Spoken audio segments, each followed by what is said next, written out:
first time I heard the whisper, I convinced myself it was just the wind. Old houses make noises. They settle, they creak, they breathe. At least that's what I told myself at 3:17 a.m.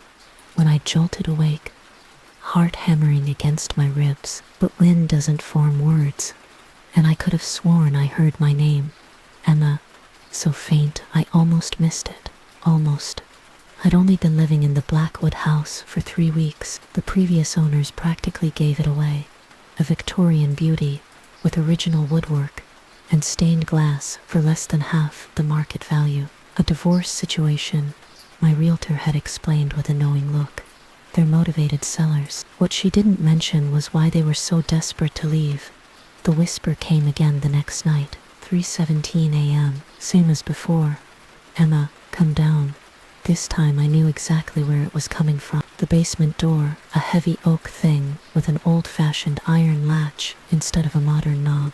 It stood at the end of my kitchen, innocuous during daylight hours, but at night it seemed to absorb the darkness, becoming a black void in the shape of a door. I'd been down there only once during the home inspection. Just a concrete floor, stone walls, and a single hanging bulb that cast more shadows than light. Nothing unusual, except for the chair, a single wooden chair, positioned directly in front of the wall, opposite the stairs, just facing the wall. The inspector had laughed it off, probably left from when they were painting or something, he'd said, but they hadn't been painting. The walls were bare stone. I got a dog 3 days later, a rescue German shepherd named Matt, big enough to make me feel safe, smart enough to alert me to anything strange. The first time I tried to lead him down the basement steps, he planted his feet at the threshold and refused to move, hackles raised, eyes fixed on the darkness below. He wouldn't even look at me when I called his name. I didn't force him. Some part of me was relieved to have an excuse not to go down there. The whispers continued every night, always at 3:17 a.m., always my name, always beckoning. Emma, come see. Max would whine and pace, pressing his body against my legs, as if trying to keep me from something. I'd reach down to stroke his fur, feeling the tremors running through his powerful frame. Whatever was down there, he sensed it, and it terrified him. 2 weeks after moving in, I woke to find Max, standing rigid at the foot of my bed, staring at my bedroom door. It was 3. I watched the clock tick over to 3:17. The whisper came, but not from the basement this time. Emma, right behind you. I jerked around, heart in my throat, but there was nothing there, just the shadows cast by moonlight through my curtains. When I turned back, Max was gone. I found him in the kitchen, paws braced against the basement door, growling low in his throat. The door was open, just an inch, but I was certain I'd closed it before bed. I always did. Max, come, I called, my voice shaking. He didn't budge. Max, come here, now. Nothing. I approached slowly, the hardwood cold beneath my bare feet. The gap between door and frame was a line of absolute darkness. No light penetrated the basement, not even the ambient glow from the street lamps outside. Max, I whispered, reaching for his collar. The moment my fingers touched him, he yelped, a sound of pure terror, and bolted past me, scrambling up the stairs to the second floor. I heard him crash into something, heard claws scrabbling on wood, and then silence. I stood alone in the kitchen, facing the basement door. My hand moved of its own accord, reaching for the edge of the door. I should close it, lock it, maybe push the refrigerator in front of it. Instead, my fingers curled around the edge, and I began to pull it open. Emma, finally. The voice was clearer now, almost familiar. I stopped, my body going cold, not because of the voice, but because of what I saw on the inside of the door, illuminated by the kitchen light, perfectly at my eye level. Fresh scratches, dozens of them gouged into the wood, and below them, a handprint, small, like a child's, pressed against the door, as if someone had been trying to push it open from the other side. I slammed the door shut, twisting the lock with trembling fingers. My throat closed up, and I could barely breathe. That handprint hadn't been there before. I was sure of. I would have noticed. I didn't sleep the rest of that night. I sat on the kitchen floor, back against the refrigerator, watching the basement door, as if it might burst open at any moment. Max wouldn't come downstairs. no matter how I called him. When dawn finally broke, spilling golden light through the windows, I almost convinced myself I'd imagined it all. Sleep deprivation, stress from the move, an overactive imagination, but the scratches were still there when I checked. And the handprint. I called in sick to work and spent the day researching the house's history. The town records showed it had been built in 1897 by a man named Thomas Blackwood, a wealthy banker. He'd lived there with his wife and 3 children. The youngest, a daughter named Lillian, had supposedly died of tuberculosis at age 7, but there was something odd about the records. Mentions of the daughter just stopped. No death certificate, no burial record. It was as if Lillian Blackwood had simply vanished from history. The house had changed hands numerous times over the decades. I made a list of previous owners, intending to track them down. Maybe one of them could tell me about the whispers, the scratches, the handprint. I started with the most recent, the Harmons, who had sold me the house. Catherine Harmon answered on the 3rd ring. "Hello." Her voice was wary. "Mrs. Harmon, this is Emma Clark. I bought your house on Elm Street." I tried to keep my tone light, conversational. Silence stretched between us. I could hear her breathing, quick and shallow. "Mrs. Harmon, are you there? Why are you calling?" she finally asked, her voice barely above a whisper. "I was hoping you could tell me a bit about the house. I've been experiencing some unusual things." Another silence. Then, "We don't talk about that house. Please don't call again." She hung up. I stared at my phone, a chill creeping up my spine. What had happened to the Harmons in my house? What had driven them to leave so abruptly, selling at a loss? I decided to try the owners before them, the Millers. No answer at the number I found. I left a message, not expecting a call back. To my surprise, David Miller called within the hour. "You're living in the Blackwood house?" he asked, skipping pleasantries. "Yes, for about 3 weeks now." "Has it started?" His voice was tight, controlled. "Has what started?" The whispers. At 3:17, my blood ran cold. "How did you know?" He exhaled slowly. "We lasted 6 months. The Harmons made it almost a year. Some families only stay weeks. The longest was the Cranstons in the 70s. They managed 3 years before their son." He trailed off. "Before their son what?" I pressed. "Disappeared. Right after his 7th birthday. 7 years old. Like Lillian Blackwood. Like the small handprint on my basement door." "What's in the basement?" I asked, my mouth dry. "Don't go down there. Whatever you do, whatever you hear, don't open that door at night." "But what?" "I have to go." He cut me off. "Just be careful. And if I were you, I'd sell. Now, before it gets worse." "Before what gets worse?" I demanded.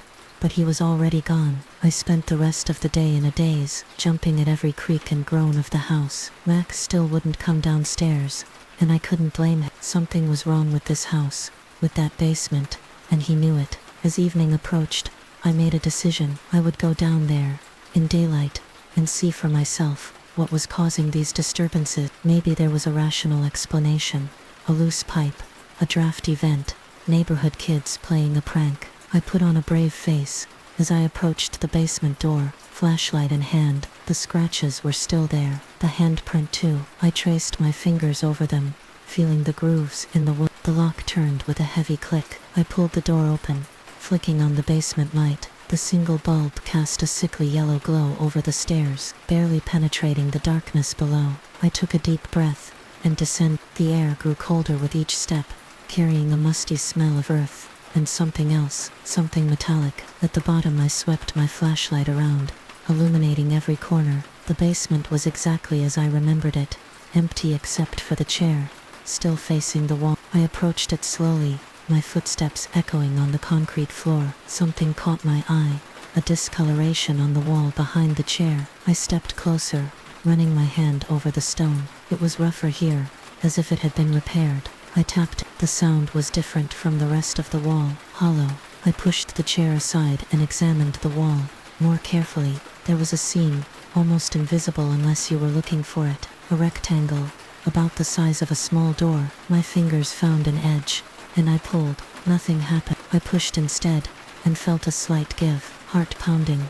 I put my shoulder into it. The section of wall moved, just a fraction. I pushed harder, feeling it scrape against the floor. A hidden door. Cold air rushed out as it opened, carrying that metallic smell, stronger now. I aimed my flashlight into the darkness beyond. A small room, no bigger than a closet, empty except for a metal box on the floor, old, rusted at the corners, but the padlock looked new. I knelt beside it, setting down my flashlight. The box was heavy when I lifted it, the contents shifting inside. The padlock was good quality, but I had bolt cutters in my garage. 20 minutes later, I was back in my kitchen, the metal box on the table in front of me. Max watched anxiously from the doorway, still refusing to come closer. The lock broke with a satisfying snap. I hesitated before lifting the lid, suddenly afraid of what I might find. Inside was a collection of items, carefully arranged. A child's doll, porcelain, with a cracked face, a small leather-bound book, a diary, perhaps, a folder of yellowed paper, and most disturbing of all, dozens of Polaroid photographs. I picked up the photos first. They were all of the basement door, taken from the same angle. Each was dated, going back decades. In the earliest ones, from the 1950s, the door was firmly closed, but in each successive photo it was opened slightly wider. The most recent photo, dated just 3 weeks ago, the day before I moved in, showed the door standing half open, revealing the darkness beyond. I flipped through the diary net. The first entry was dated 1897, written in a flowing script. November 15, 1897. Lillian continues to deteriorate. The doctor says it is consumption, but I know better. Something is happening to my child. She speaks of voices from the basement, calling her name. Thomas says it is the fever, but I have heard them too. Always at 3:17 in the morning, always calling. Thomas has sealed the room. He says it is for our protection, but I fear it is too late. Whatever was in there is now in our Lily. I read entry after entry, the mother's desperation growing with each page. The final entry was dated December 21, 1897. It is done. May God forgive us. Lillian is with the voices now. Thomas says we must never speak of it. The room is sealed. The chair remains as sentiment. We will tell everyone she died of consumption, but I know the truth. She is not dead. She is not gone. She is waiting. At 3:17, I hear her calling. My hands shook as I set down the diary. The folder contained newspaper clippings, missing children, spanning decades. 7 children in total, all around 7 years old. All disappeared without a trace. All had lived in this house, and all had disappeared on the same date, December 21, the winter solstice, the longest night of the year. I checked the calendar on my phone. Today was December. The realization hit me like ice water. Tomorrow was the solstice. Tomorrow marked the anniversary of whatever had happened to Lillian Blackwood. I looked at the open basement door, suddenly aware of the silence in the house. Even the normal creaks and groans had stopped. Max had disappeared upstairs again. I needed to leave. Now, I would pack a bag, grab Max, and check into a hotel, just for tomorrow night, just to be safe. As I turned to head upstairs, something caught my eye, a flicker of movement in the basement doorway. I froze, straining to see. Nothing, just shadows. But as I watched, the door began to close, slowly, inch by inch, with no visible hand pushing it. Emma, the whisper was no longer just in my head. It filled the kitchen, echoing off the walls. A child's voice, sweet and innocent. Emma, play with me. The basement door slammed shut with a bang that shook the house. The lock turned with a decisive click. I ran to the door, trying the handle. Locked. I hadn't locked it. Emma, you found my things. The voice was right behind me now. I spun around, but the kitchen was empty. The metal box on the table was closed again, the broken padlock somehow whole and fastened. My phone buzzed in my pocket. A text message from an unknown number. 3:17, comes twice tomorrow. I grabbed my keys and ran for the front door, not bothering with belongings. I just needed to get out, to get Max, to escape whatever was happening. The front door wouldn't open, neither would the back door, or any of the windows. I was trapped. Max's frantic barking drew me upstairs. I found him in my bedroom, facing the closet door, every muscle tense. Max, come on, I pleaded. We need to find a way out. He didn't move, his eyes fixed on the closet. I stepped forward, reaching for the closet door. As my fingers touched the handle, Max let out a sound I'd never heard before, half growl, half scream, and bolted from the room. The closet door swung open of its own accord.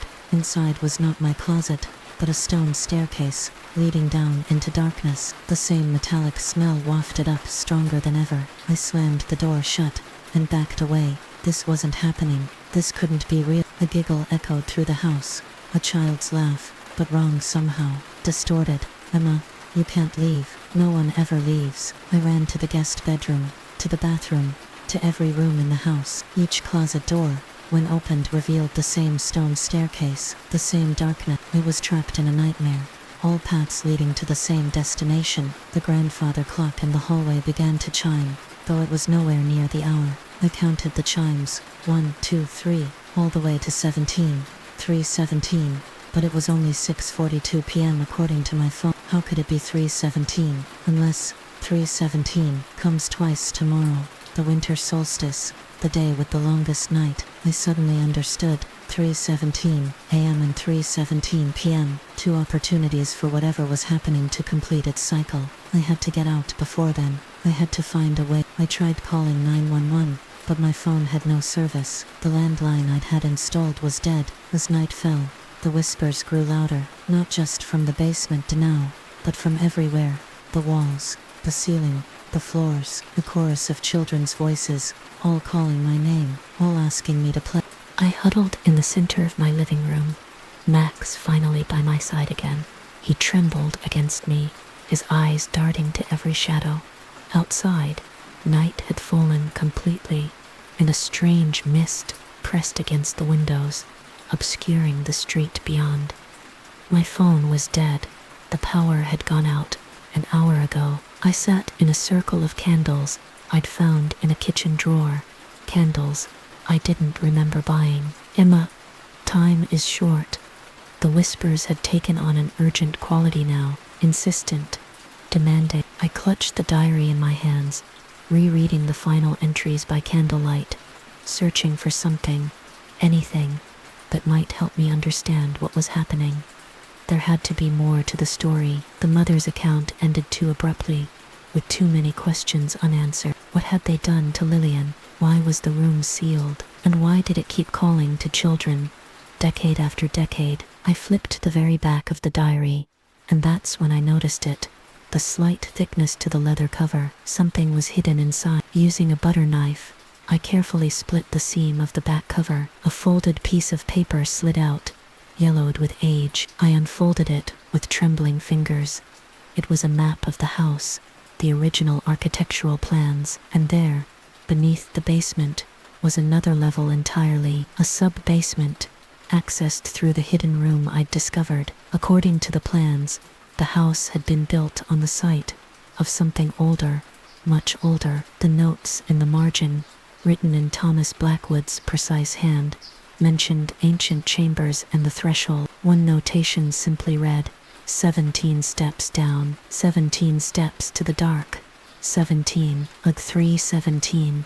Another notation caught my eye. Winter door opens only on solstice night. Heintel must remain. The chair, the sentinel.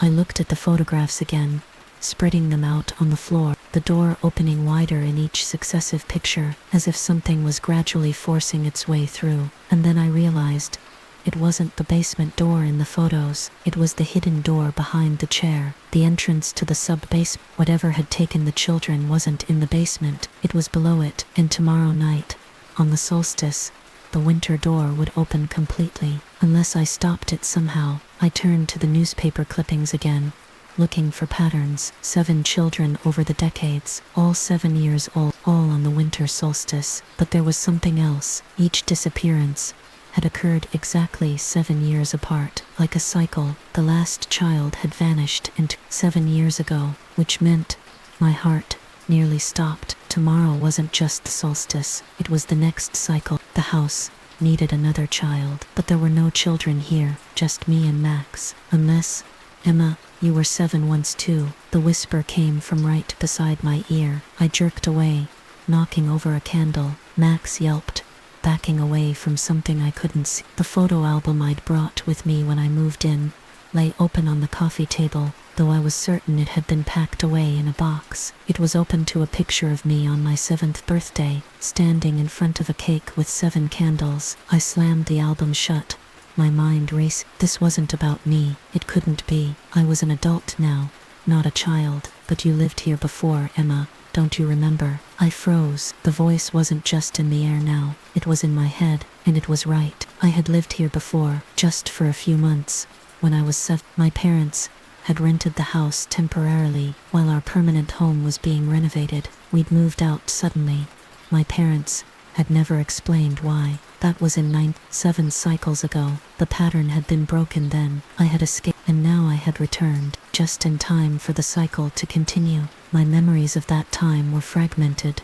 Blurry images of a large house, of being afraid of the basement, of hearing my name called in the night.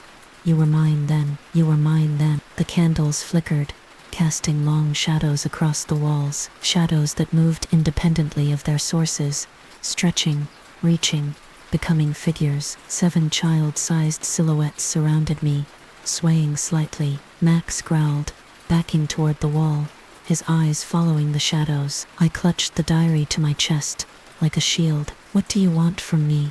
To finish what began. What began? What happened to Lillian? The shadows stilled. Then, as one, they pointed toward the basement door. See for yourself. The lock clicked. The door swung open, against every instinct screaming for me to run. I found myself drawn to the doorway. Max whined but followed, pressing against my leg as we approached the basement. The single bulb had come back on, despite the power outage in the rest of the house. It illuminated the stairs, the concrete floor, the chair, still facing the wall, and the hidden door behind it standing ajar. I descended slowly, Max reluctantly at my side. The air grew colder with each step, my breath fogging in front of me. The hidden door was different now, no longer a rough section of wall. It had transformed into an ornate wooden door, carved with symbols I didn't recognize. It hung slightly open, revealing darkness beyond. A small handprint glowed faintly on its surface, the same size as the one on the basement door upstairs. Lillian, I whispered. The door swung open wider in response. Show me what happened, I said, louder now. Show me why you're trapped here. The air shimmered, like heat rising from pavement in summer. The basement around me blurred, colors bleeding into one another. When my vision cleared, I was still in the basement, but it was different, newer, clean swept and organized, with shelves of preserved foods and household supplies. Oil lamps hung from hooks in the ceiling, casting a warm glow. And there, huddled in the corner, was a small girl in a white nightgown. Dark hair fell in tangles around her face as she rocked back and forth, whispering to herself. Lillian, Blackwood, not a ghost or a shadow, but solid real. A door opened at the top of the stair. A man descended, tall, severe-looking, with a thick beard and cold eyes. Thomas Blackwood. Behind him came a woman, her face streaked with tears. It has to be done, Margaret, Thomas was saying. You've seen how she's changed. That's not our daughter anymore. Please, the woman begged, clutching at his sleeve. There must be another way. The doctor in Boston. No doctor can help her now. Thomas approached Lillian, who looked up at him with eyes that reflected no light. Stand up, child. Lillian obeyed, her movements jerky, unnatural. You see, Thomas hissed to his wife. Look at her, really look. Margaret sobbed into her hands. She's just ill. The fever. The fever didn't make her sleepwalk into the old chambers. The fever didn't make her speak in tongues. The fever didn't. He stopped, jaw tightened. You know what we found her doing to the cat. I felt sick. What had Lillian done? What had happened to her? Thomas took Lillian's hand, leading her toward the wall, the same wall where I had found the hidden door. But in this vision, the wall was already open, revealing a stone archway beyond. Papa? Lillian's voice was small, frightened. For a moment, she sounded like a normal child. I don't want to go down there again. The dark lady makes me do bad things. Thomas hesitated, pain flashing across his face. Then his expression hardened. The dark lady can keep you that better. You belong to her entirely. Then bring her influence into this house. Thomas. No. Margaret lunged forward, but Thomas held her back with one arm. It's the only way, Margaret. To protect the others. To protect everyone. He pushed Lillian toward the arch. She went without resistance, her movements once again strange and puppet-like. At the threshold, she turned back. Her eyes met mine, not her parents', but mine, as if she could see me watching from across time. She needs 7, Lillian said, 7 to complete the circle, 7 to open the way. I was first, you will be last. Then she stepped through the archway and disappeared into the darkness beyond. Thomas immediately began bricking up the opening. Working with frantic speed, Margaret collapsed to the floor, her wails echoing off the stone walls. She'll be back, she sobbed. You know she'll find a way back. Not if we keep the sentinel, Thomas replied grimly. Not if we maintain the ward, the chair, the sentinel. The vision blurred again, time skipping forward. The brick wall was complete now, sealed with mortar. Thomas placed the wooden chair in front of it and sat down, a shotgun across his lap. Every night, he said, his voice hollow, someone must sit vigil, from midnight to dawn, especially on the solstice. We cannot let her return. Another blur, another jump in time. Thomas was older now, his beard streaked with gray, still sitting in the chair, still keeping watch, but his eyes were heavy, closing despite his efforts to stay awake. 3:17 on the grandfather clock upstairs. A crack appeared in the brick wall behind him. Small fingers, pale as bone, emerged, scrabbling at the mortar. A whisper filled the air. Papa, let me in. Thomas jerked awake, raising the shotgun, but it was too late. The bricks crumbled, and something emerged. Not Lillian, not a twisted reflection of her face, gaunt, eyes hollow, skin stretched too tight over bones. She reached for him, and where her fingers touched, his skin blackened and withered. Thomas screamed. A sound cut short as his throat collapsed under her touch. The thing that had been Lillian looked directly at me, smiling with too many teeth. 1, it said. 6 more to complete the circle. The vision blurred one final time, returning me to the present. I stood before the ornate door, shaking uncontrollably. Max pressed against me, whining softly. I understood now. Thomas hadn't killed Lillian.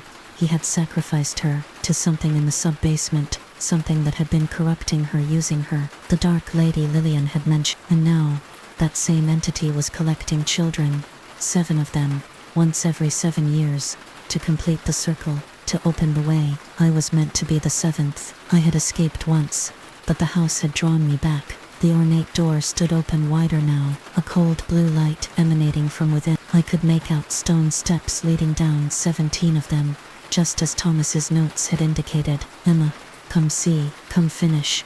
Against my will, I took a step forward. Max barked sharply, biting at my sleeve, trying to pull me back.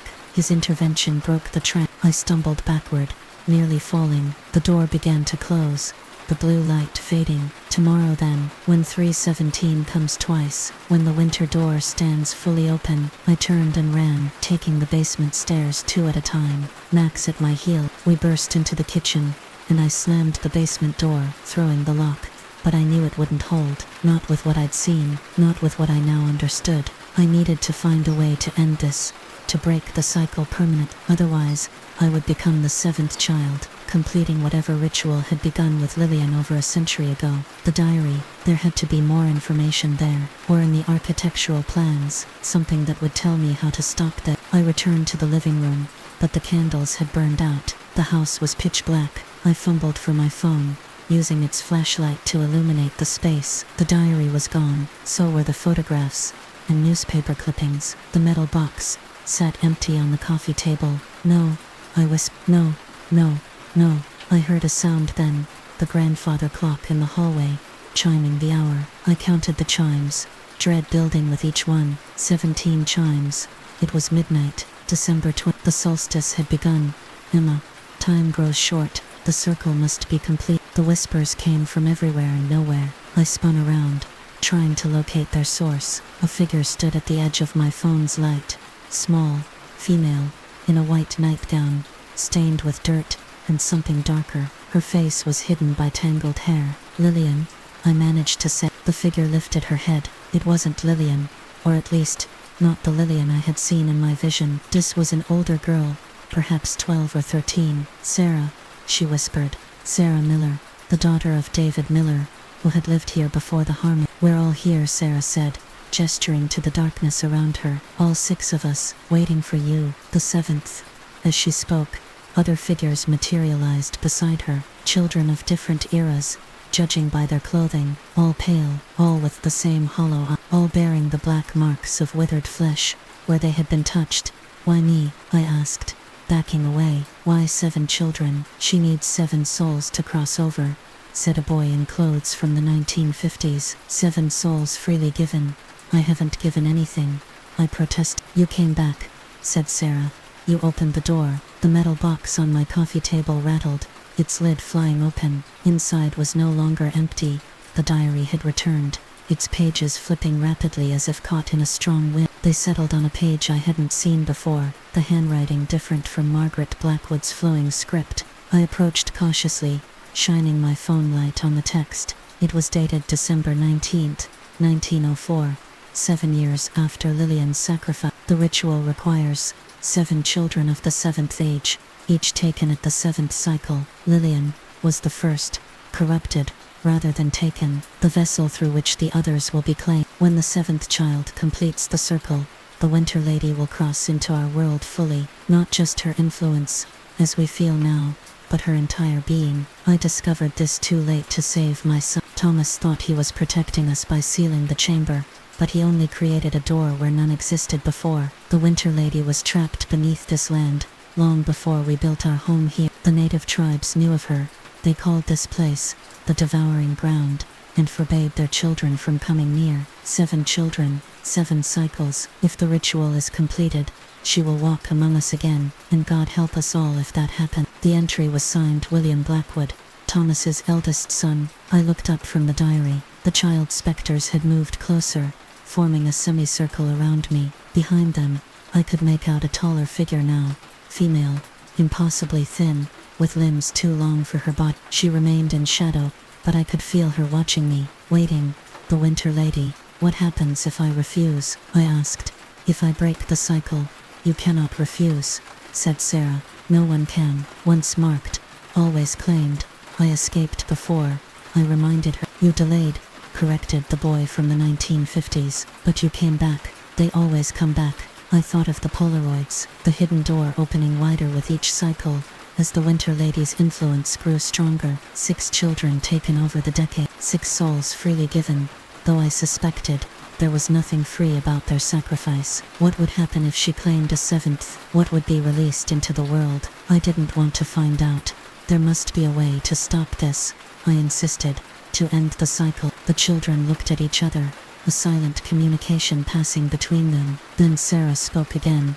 The sentinel failed. The chair stands empty, the vigil broken. The chair in the basement, Thomas Blackwood's sentinel. It was meant to be a ward, a someone sitting vigil from midnight to dawn, especially on the solstice, but who had maintained that vigil after Thomas died. His son William, presumably, and after him. The tradition must have been passed down, homeowner to homeowner, until someone failed, or disbelieved the story entirely. That would explain why the door was gradually opening wider, why the Winter Lady's power was growing. If I keep vigil, I said slowly, if I sit in the chair until dawn, will that reset the cycle? The spectral children backed away, their forms flipped. The tall shadow behind them seemed to grow more solid, more present. The chair stands empty, Sarah repeated, her voice urgent. Now, the door stands open, only blood seals the way. Blood willingly given, Sarah clarified, her spectral form flickering like a candle flame. The same blood that opened the way must close it again. I frowned, trying to understand. Thomas Blackwood's blood, but he's been dead for over a century. Not his blood, said the boy from the night. The blood of the first, the one who was sacrificed. Lillian, I whispered. The kettle nodded in unison. Her blood opened the door. Her blood must seal it. But how could I possibly obtain the blood of a girl who had died, or worse, over 100 years ago? Unless, I thought aloud, unless she's not truly gone. If she's still here, in some form. The tall shadow behind the children moved forward slightly. Not the Winter Lady, I realized now, but a different presence. A girl perhaps 14 or 15, in a tattered white dress that might once have been a nightgown. Her face was gaunt, her eyes sunken, but recognizable from my vision. Lillian Blackwood, older than when she'd been sacrificed, as if she'd continued to age in whatever realm she now inhabited. 7 years, I served her, Lillian said, her voice a dry whisper. 7 years before I escaped her hold. Not fully free, never that, but no longer her puppet. I've watched her take the others, watched her grow stronger with each one. Can we stop her? I asked. Can we close the door permanently? Yes, Lillian nodded, but the price is high. My blood, I guessed, because I was meant to be the 7th, blood freely given. At the threshold, when 317 comes the second time, Lillian confirmed, not all, she will demand all, but a willing sacrifice of some will suffice to seal the way. I understood why Lillian couldn't do it herself. She was no longer fully of this world, no longer flesh and blood in the way I was. But there's more, Sarah interjected. The sentinel must be restored, the vigil kept, every solstice, from midnight to dawn. For how long? Until the next 7th cycle, said the boy. 7 times 7 years, then the danger passes for another generation. 49 years, nearly half a century of keeping vigil, once a year. Could I commit to that? Could I ensure it continued if something happened to me? I thought of the alternative, the Winter Lady breaking through completely, entering our world with whatever dark purpose drove her to collect children's souls. I'll do it, I said firmly. The spectral children exchanged glances again. Sarah stepped forward. There's something else you should know, she said hesitantly. Something we haven't told you. What? The Winter Lady wasn't always a monster. She was human once, a woman from the earliest days of this land, a healer and protector. But when settlers came, they feared her power. They hunted her, tortured her, and in her pain and rage, she turned to darker magics to survive. They buried her alive beneath this ground, added Lillian, left her to die slowly. Her hatred transformed her, corrupted her. She became what they feared. Why are you telling me this? Because hatred can only be countered with compassion, Lillian said. Fear with understanding. When you make your sacrifice, remember this. Intent matters as much as blood. Before I could ask what she meant, a chime rang through the house. The grandfather clock, striking the quarter hour. 12:17 a.m. The spectral children vanished instantly. Lillian remained a moment longer, her form growing transparent. Prepare, she whispered. You have until 3:17 p.m., when the door stands fully open, when she is strongest and most vulnerable. Then she too was gone. I stood alone in the darkness, my phone's flashlight the only illumination. Max pressed against me, trembling but steadfast. I needed a plan. I needed to understand exactly what I was dealing with. The diary still lay open on the coffee table. I returned to it, searching for more information. Over the next few hours I pieced together the story. William Blackwood's entries detailed his research into the entity his father had inadvertently empowered. The Winter Lady was indeed an ancient presence, predating European settlement. According to local legends, she had been a powerful medicine woman from a tribe that had lived in the area thousands of years ago. When colonists arrived, they branded her a witch and buried her alive in a sacred cave during the winter solstice. Her dying curse was that she would return to claim 7 times 7 souls, beginning with those who had condemned her.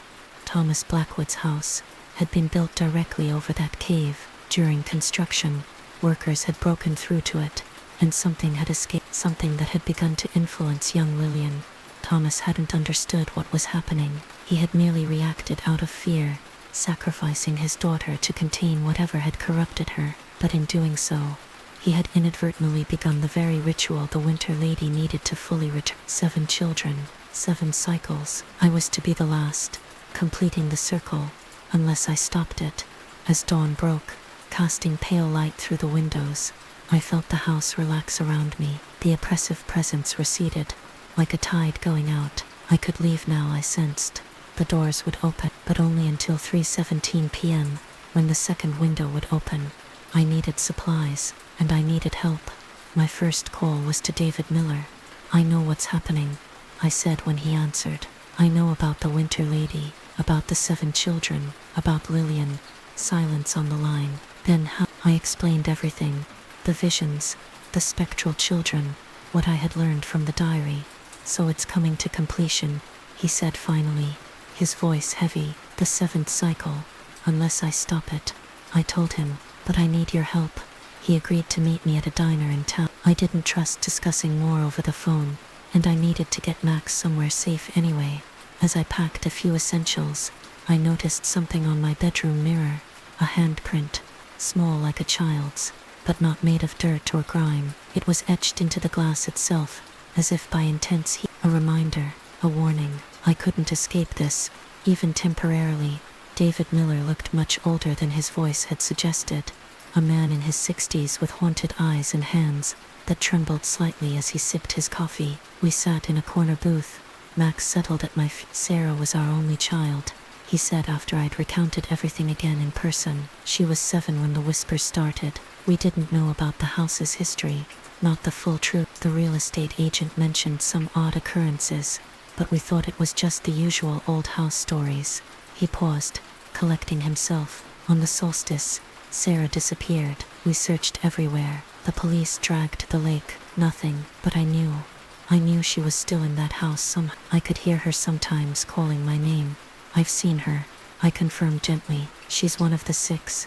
David nodded, as if he'd known this all along. The night she vanished, I found a chair in the basement, just sitting there, facing the wall. I didn't think anything of it at the time. Later, after we'd given up searching, I found an old journal hidden in the attic, similar to the one you described. It belonged to a man named Edward Cranston, who had lived in the house in the 1970s, the family whose son disappeared. I recalled from our phone conversation. Yeah, Edward had found another journal before that, from someone in the 1940s, each owner passing down the knowledge, the warning, keep the vigil, maintain the sentinel, especially on the solstice. But someone failed. I said, many someones, David corrected. The tradition had become diluted over time. Edward tried to revive it, but after his son was taken, he fled. The house stood empty for years. When we moved in, we knew nothing of the vigil, and the Harmons after you. I tried to warn them when they bought the place. Catherine Harmon listened, at least. She kept the vigil for almost a year, but on the solstice before they sold, something happened. She never told me what exactly, just that she couldn't stay in that house another night. I thought of the Polaroids, the door opening wider with each cycle, the Winter Lady's influence growing stronger. I need to know how to close the door permanently, I said. Lillian told me it would require blood, my blood, but she also said something about intent, that it matters as much as blood. David reached into his jacket and pulled out a worn leather book, smaller than the diary I had found, but similar in appearance. Edward Cranston's journal, he explained. I've kept it all these years, trying to understand. There's a passage that might He opened the book to a marked page and pushed it across the table. The handwriting was cramped, but legible. December 22, 1970. My son is gone. The vigil failed. I dozed for only moments, but it was enough. Now I understand why the chair must never be empty on the solstice night. I've spoken with an indigenous elder who knows the original story of the Winter Lady. Her people call her She Who Waits Below. According to their oral tradition, she was once a healer named Aponi, renowned for her connection to winter magic. When settlers tortured and buried her, her dying words were not a curse, but a promise. I will return when 7 times 7 children of the settlers have learned compassion, where their fathers showed only cruelty. The settler who wrote down her words twisted them, interpreting return as vengeance, rather than redemption. They began the cycle of fear that continues to this day. The elder believes the door can be sealed forever, but only through an act of genuine compassion and understanding, acknowledging the wrong done to Aponi and offering sincere atonement. Blood is required as proof of sincerity, but it is the heart behind the offering that matters most. I am too broken by grief to attempt this. Perhaps another will find the courage. Until then, keep the vigil. Never let the chair stand empty on the solstice night. I read the passage twice, understanding blooming within me. This wasn't just about blood sacrifice. It was about healing an ancient wound, about acknowledging a terrible injustice, and offering genuine atonement. I need to get back to the house, I said, closing the journal. Before 3:17, David hesitated. I should come with you. I shook my head. No, this is my task, and I need you to take care of Max. I looked down at my faithful dog. He's been through enough already. David reluctantly agreed. Before I left, He handed me a small wooden box. I found this hidden in the basement wall when we were moving out. He said, I think it belonged to Lillian. Inside was a tarnished silver locket, engraved with the letter L. When I opened it, I found a lock of dark hair tied with faded blue ribbon. Her hair, David confirmed, according to another journal entry I found. Her mother cut it the night before Thomas took her to the basement. I closed the locket and slipped it into my pocket. I wasn't sure why, but I felt it might be important. The drive back to the house was tense. The winter day was unnaturally dark, heavy clouds blocking the sun. As I approached my street, I noticed the strange mist from the night before had returned, clinging to the ground around my house, while leaving neighboring properties untouched. I parked in the driveway at precisely 2. I had less than an hour before the second 3:17, the moment when the door would stand fully open. The house felt different as I entered, expectant, almost vibrating with anticipation. The whispers started immediately, no longer waiting for darkness. Emma, you returned as we knew you. I ignored them, heading straight for the kitchen. I needed to prepare. The diary had mentioned blood freely given at the threshold. I found a small paring knife, sharp enough for my purposes without being dramatic about it. Next, I retrieved a candle from the living room and matches from a drawer. Something told me I would need light that didn't depend on electricity. Finally, I took a deep breath and approached the basement door. It swung open at my touch, revealing the stairs down to the concrete floor below. The single bulb was on again, illuminating the chair, still facing the wall. Behind it, the ornate door now stood half open, blue light spilling through the gap.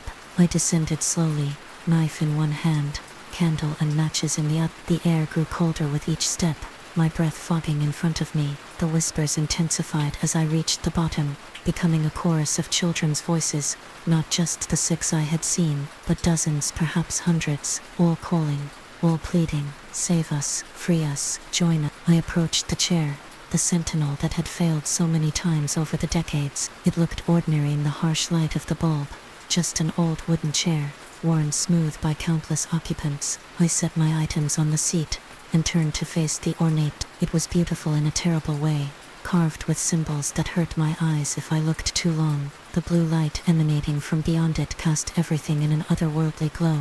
I could make out the 17 stone steps leading down into darkness. At the bottom, something moved, a tall, thin figure, still mostly shadow. The Winter Lady, a pony, she who waits below. For a moment, fear paralyzed me. What was I doing? This was madness. I should run, flee this house and never return. But then I remembered the spectral children, Sarah Miller, the boy from the 1950s, the others who had been taken, their souls used to power this ritual, and Lillian, the first victim, neither fully claimed, nor fully free. I couldn't abandon them. I couldn't let the cycle continue.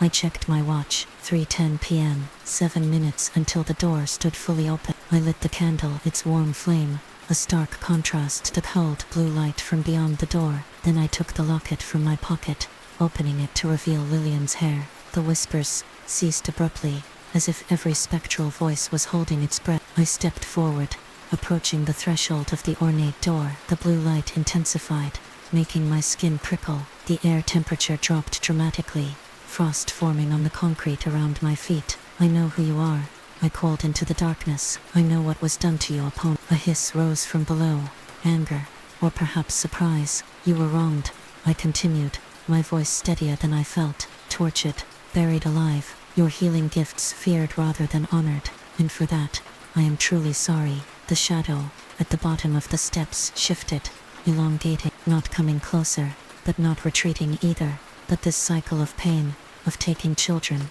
it doesn't heal the original wound, it only creates new ones, new suffering, new fear. The blue light flickered, dimming slightly. I took it as a sign to continue. I offer you acknowledgement of the wrong done to you. I offer you understanding, and I offer you this. I held up the locket, a piece of the one who was first sacrificed to you. Lillian's hair, freely given by her mother, who loved her even when she was changed. I placed the locket on the threshold, right at the edge of the doorway, and I offer my own blood, freely given, not in fear, but in compassion, not to bargain, or to bind, but to heal. I brought the knife to my palm, and made a small cut, just enough to draw blood. I let several drops fall onto the locket, watching as they soaked into Lillian's hair. With this offering, I ask that you release the souls you have taken, that you find peace, that this door be sealed forever. My watch beeped softly, 3:17 p.m. The blue light flared blindingly bright. A wind rushed from beyond the door, carrying with it the scent of winter forests, and something ancient. The locket began to glow, not with the cold blue light from below, but with a warm golden radiance. The shadow, at the bottom of the steps, surged upward suddenly, a figure of smoke and bone, and ancient rage, racing toward me with impossible speed. I held my ground, though every instinct screamed at me to run. I kept my bleeding palm extended, the drops continuing to fall upon the glowing locket. I see you, a pony, I whispered. I acknowledge your pain. I offer healing. The shadow reached the threshold and stopped. It towered over me, a darkness deeper than night, with hollow eyes that held centuries of suffering. For a moment, we stood frozen in tableau, the monster and the offering. Then, slowly, the darkness began to change. The twisted, elongated form contracted, reshaping itself into something more human. The hollow eyes filled, gaining depth, and to my astonishment, a glimmer of awareness. The Winter Lady, a pony, looked at me through eyes that were no longer empty voids, but the dark, sorrowful gaze of a woman who had endured unimaginable suffering. "You speak my true name," she said, her voice like ice cracking on a frozen river. "You offer understanding where others brought only fear, because fear solves nothing," I replied, my hand still extended, blood still dripping onto the glowing locket. "It only perpetuates pain." A pony's gaze shifted to the locket. The child, the first sacrifice. She was innocent, as were all the others, I said. "As were you, before cruelty transformed you." A sound emerged from a pony, a sigh that seemed to carry the weight of centuries. The blue light pulsed, dimming and brightening in rhythm with it. "7 cycles," she said. 7 times 7 children I was promised. The souls needed to break the barrier between my prison and your world, to complete my return. "Who promised you this?" I asked, though I suspected I knew. "The one who built this house, the one who feared what he did not understand. He sought to contain me, but in his ignorance, he created the very path I needed." Thomas Blackwood. He had inadvertently designed the ritual through his actions, turning what might have been a simple haunting into something far more dangerous. "And the children?" I asked. "What happens to them when the ritual is complete?" A pony's form flickered, the human shape momentarily giving way to the elongated shadow before reforming. "They fuel the crossing, their souls bound to mine, their essence consumed." My blood ran cold, but I kept my expression neutral. "And if the ritual remains incomplete, if you release them now, I remain below, forever imprisoned, forever alone." The anguish in her voice was unmistakable. This wasn't just a monster seeking vengeance. This was a being who had been isolated for centuries, driven to madness by solitude and suffering. An idea formed in my mind, dangerous, perhaps foolish, but somehow right. What if there was another way? I suggested. "Not freedom in this world, but release from your prison entirely. Peace, an end to the isolation." A pony tilted her head, curiosity momentarily overcoming anguish. "How?" I nodded toward the locket, now pulsing with golden light that seemed to be growing stronger with each drop of my blood. "This connection between Lillian and you, between the children and you, between me and you, it works both ways. The same path that would bring you into our world could lead you elsewhere, beyond." The word held a mixture of fear and longing. "Yes, beyond, where the others wait, not as your fuel or your prisoners, but as companions, fellow travelers." It was a guess, a desperate one, but something told me it was true. The ritual had created a connection between worlds. That connection could serve as a passage in either direction. A pony was silent for a long moment, her form fluctuating between human and shadow. I could feel her considering, weighing centuries of rage against the possibility of peace. "The door would be sealed," she finally asked. "Forever," I confirmed. "The cycle broken. No more children taken. No more waiting in darkness." "And what does this cost you, Emma Clark? Why offer your blood, Your understanding when you could simply run. I thought of the spectral children of Lillian trapped between worlds, of the generations of fear this house had witnessed. Because someone has to end it, I said simply. Someone has to choose compassion over fear, and it seems I'm the one who's here. Apani studied me with those ancient eyes, searching for deception or hesitation. Finding none, she straightened to her full height, now more woman than shadow. Then I accept your offering, she said formally. Blood freely given, understanding freely offered. Let the path be reversed, let the door be sealed. She reached out one long-fingered hand, not toward me but toward the locket on the threshold. As her fingers touched it, the golden light flared brilliantly, engulfing her form. From upstairs the grandfather clock began to chime. I counted the strikes, 1, 2, 3, all the way to 17, 3:17, striking for the last time. The blue light from beyond the doorway pulsed in counterpoint to the golden glow of the locket. Where the two lights met, they created a swirling vortex of energy, neither fully of this world, nor the next. The air filled with whispers again, not the insistent demanding voices from before but softer sounds, words of release, words of gratitude. One by one the spectral children appeared on the steps behind Aponi, no longer gaunt and hollow-eyed. They looked peaceful, whole. Sarah Miller stepped forward smiling at me. You did it, she said. You broke the cycle. Are you free now? I asked. Free to move on, she nodded.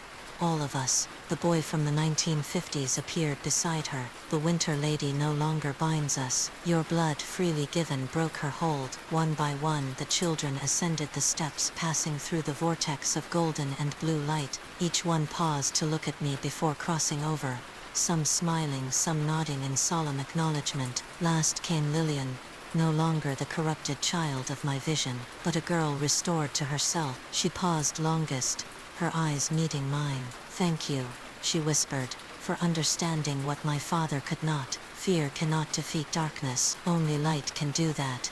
She reached out and touched my bleeding palm. A sensation like ice and fire combined shot up my arm, making me gasp. When I looked down, the cut had healed completely, leaving only a thin white scar in the shape of a small handprint. Remember us, Lillian said.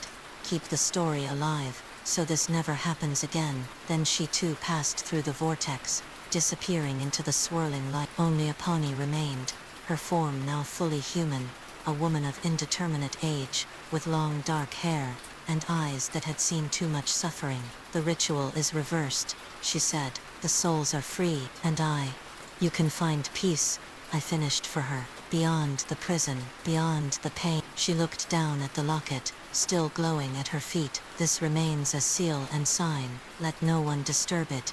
I'll make sure of it, I promised. Apani nodded, a gesture of respect and farewell. Then she knelt, picking up the lock. As her fingers closed around it, the golden light flared one final time, enveloping her completely. When the light faded, she was gone.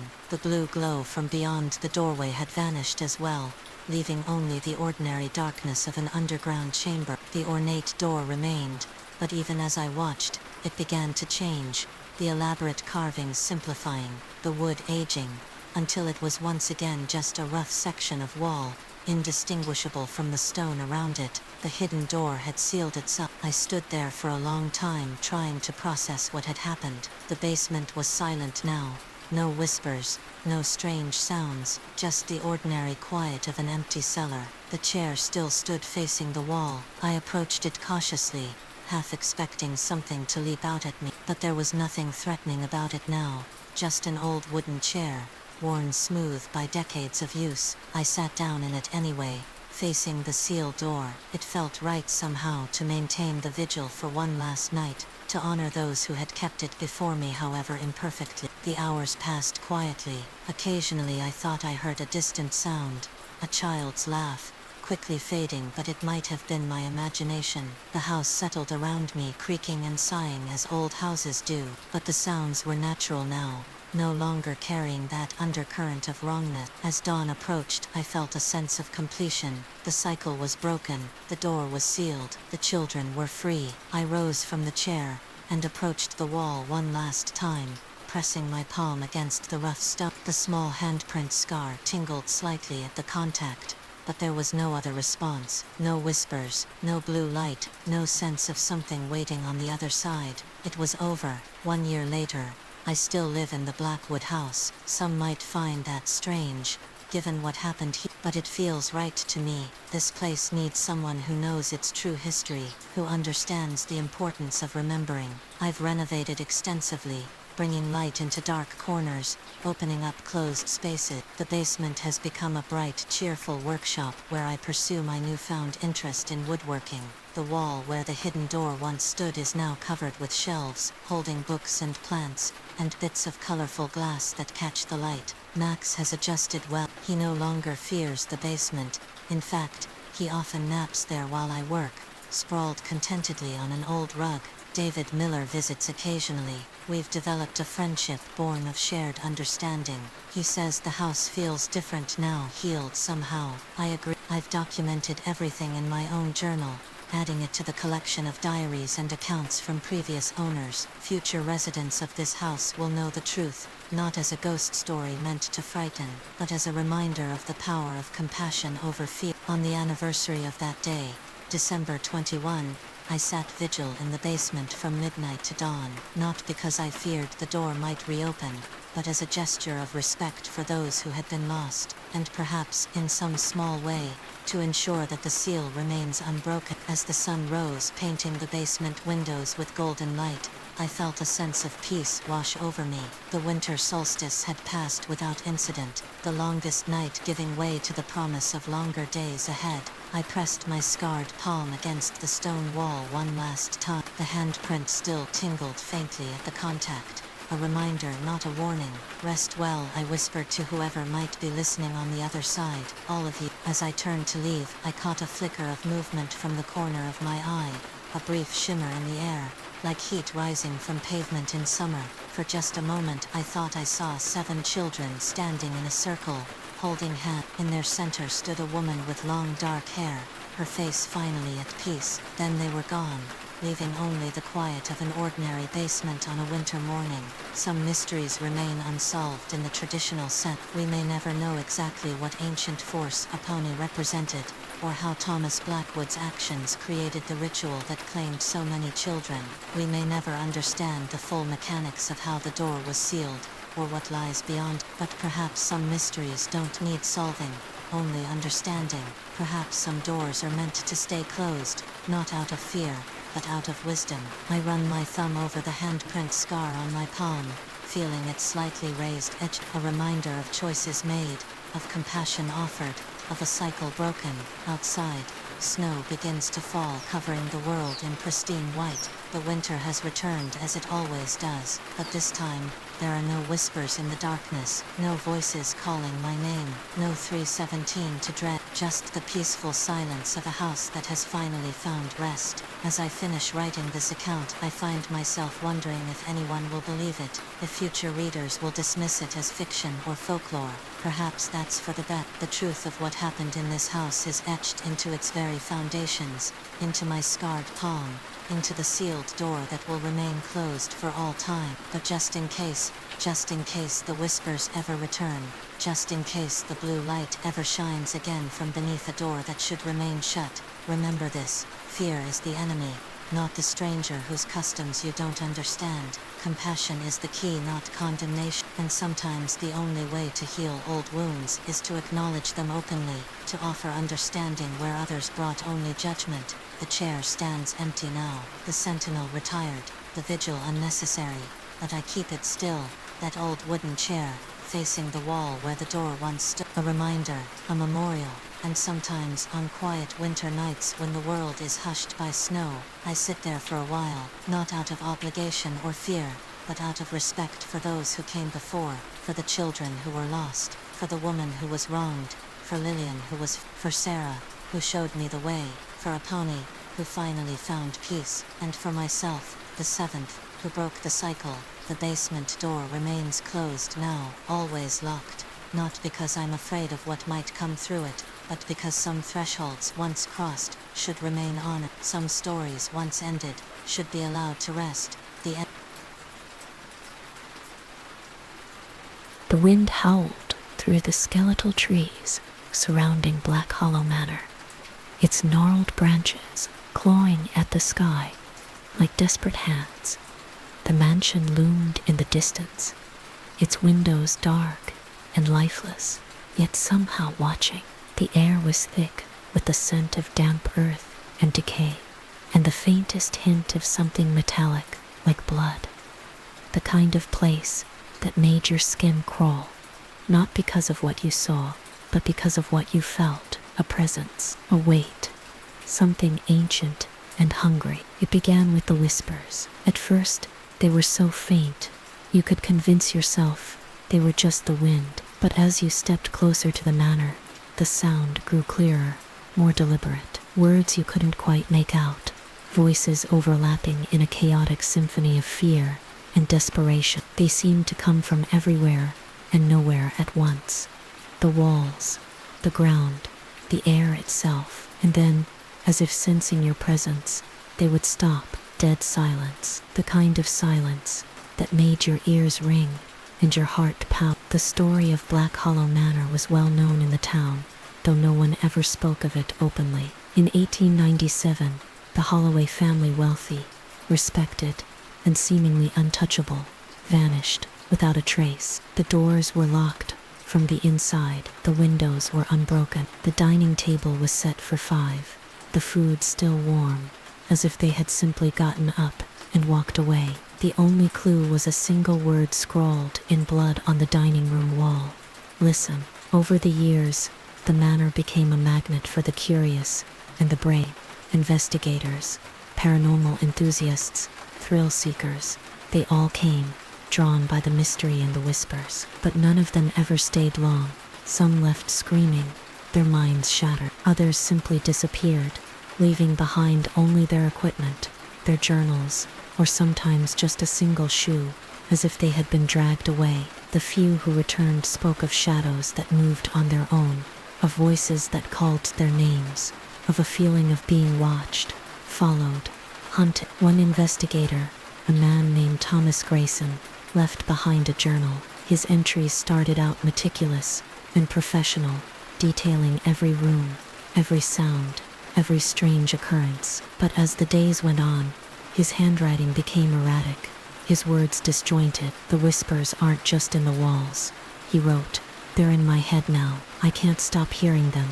They're telling me to go back, to finish what I started, but I don't know what that means. I don't know what they want from me. The final entry was barely legible, the ink smeared as if written in a frenzy. It's not the house, it's something else, something that's been here long before the house was built. It's in the walls, in the ground, in the air. It's in me. I can feel it crawling under my skin. I have to. The sentence ended abruptly. The pen dragged off the page in a jagged line. Thomas was never seen again. The whispers grew louder after that, more insistent. They seemed to call to anyone who came near, promising answers, demanding attention. But the answers never came. Only more questions, more fear, more unfinished tasks. Tools left in the middle of a room, cameras left running, capturing nothing but static. Journals left open, pages torn out or burnt. It was as if the manor itself was toying with its visitors, feeding on their desperation, their curiosity, their fear. And then there were the shadows, always in the corner of your eye, always just out of reach. They moved when you weren't looking, shifting and twisting into shapes that almost looked human, almost. But when you turned to face them, there was nothing there, just the empty, oppressive darkness of the manor, and the whispers, always the whispers. What happened to the Holloway family? What happened to Thomas Grayson and the others who vanished? What is it that lives in the walls, in the ground, in the air? And why does it demand so many unfinished tasks, so many unanswered questions? The whispers don't stop. They grow louder, more urgent, more personal. They call your name. They tell you to come back, to finish what you started. But you don't know what that means. You don't know what they want from you. All you know is that once you start listening, you can't stop. And once you step inside Black Hollow Manor, you may never leave. What do you think the whispers are trying to say? What do you think happened here? And what would you do if you heard them calling your name? Comment your theories below if you dare. But be careful. Some mysteries are better left unsolved. The train station was never supposed to exist. At least, that's what the old maps said. No records, no blueprints, no mention of it in any official documents. Yet, there it was, nestled between the dense, fog-shrouded woods and the crumbling edge of town, a single platform, rusted and overgrown with weeds. A flickering sign that read Evershade Station in faded, peeling letters, and a clock that hadn't moved in decades. Its hands frozen at 3:17. No one knew who built it. No one knew why. But everyone in town knew the stories. Stories of people who wandered too close to the station and never came back. Stories of trains that arrived in the dead of night, their engines silent, their windows dark. Stories of passengers who boarded those trains and were never seen again. The station was a place of whispers and warnings, a place parents used to scare their children into obedience. Be home before dark, or the train from Evershade will come for you. But for some, the warnings weren't enough. Curiosity was a dangerous thing, and the station had a way of drawing people in, like a moth to a flame. It started with the sound of a train whistle, low and mournful, echoing through the woods. No one could pinpoint where it was coming from, but everyone who heard it felt the same thing, a deep, primal fear that made their blood run cold.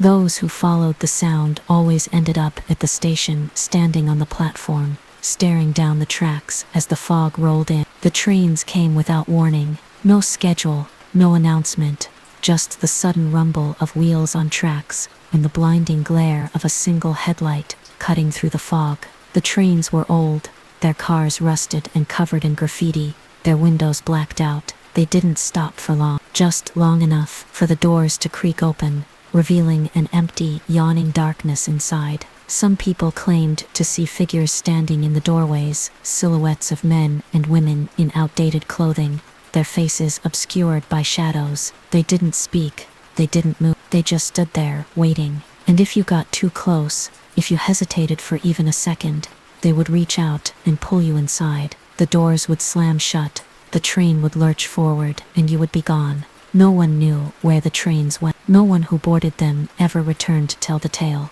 But there were rumors of a place beyond the tracks, a place that didn't exist on any map, a place where the trains never stopped, where the passengers were trapped forever, their faces pressed against the windows, their eyes wide with terror. One man, a local historian named Arthur Crane, tried to uncover the truth. He spent months researching the station, piecing together fragments of old newspapers, diaries, and eyewitness accounts. What he found was chilling.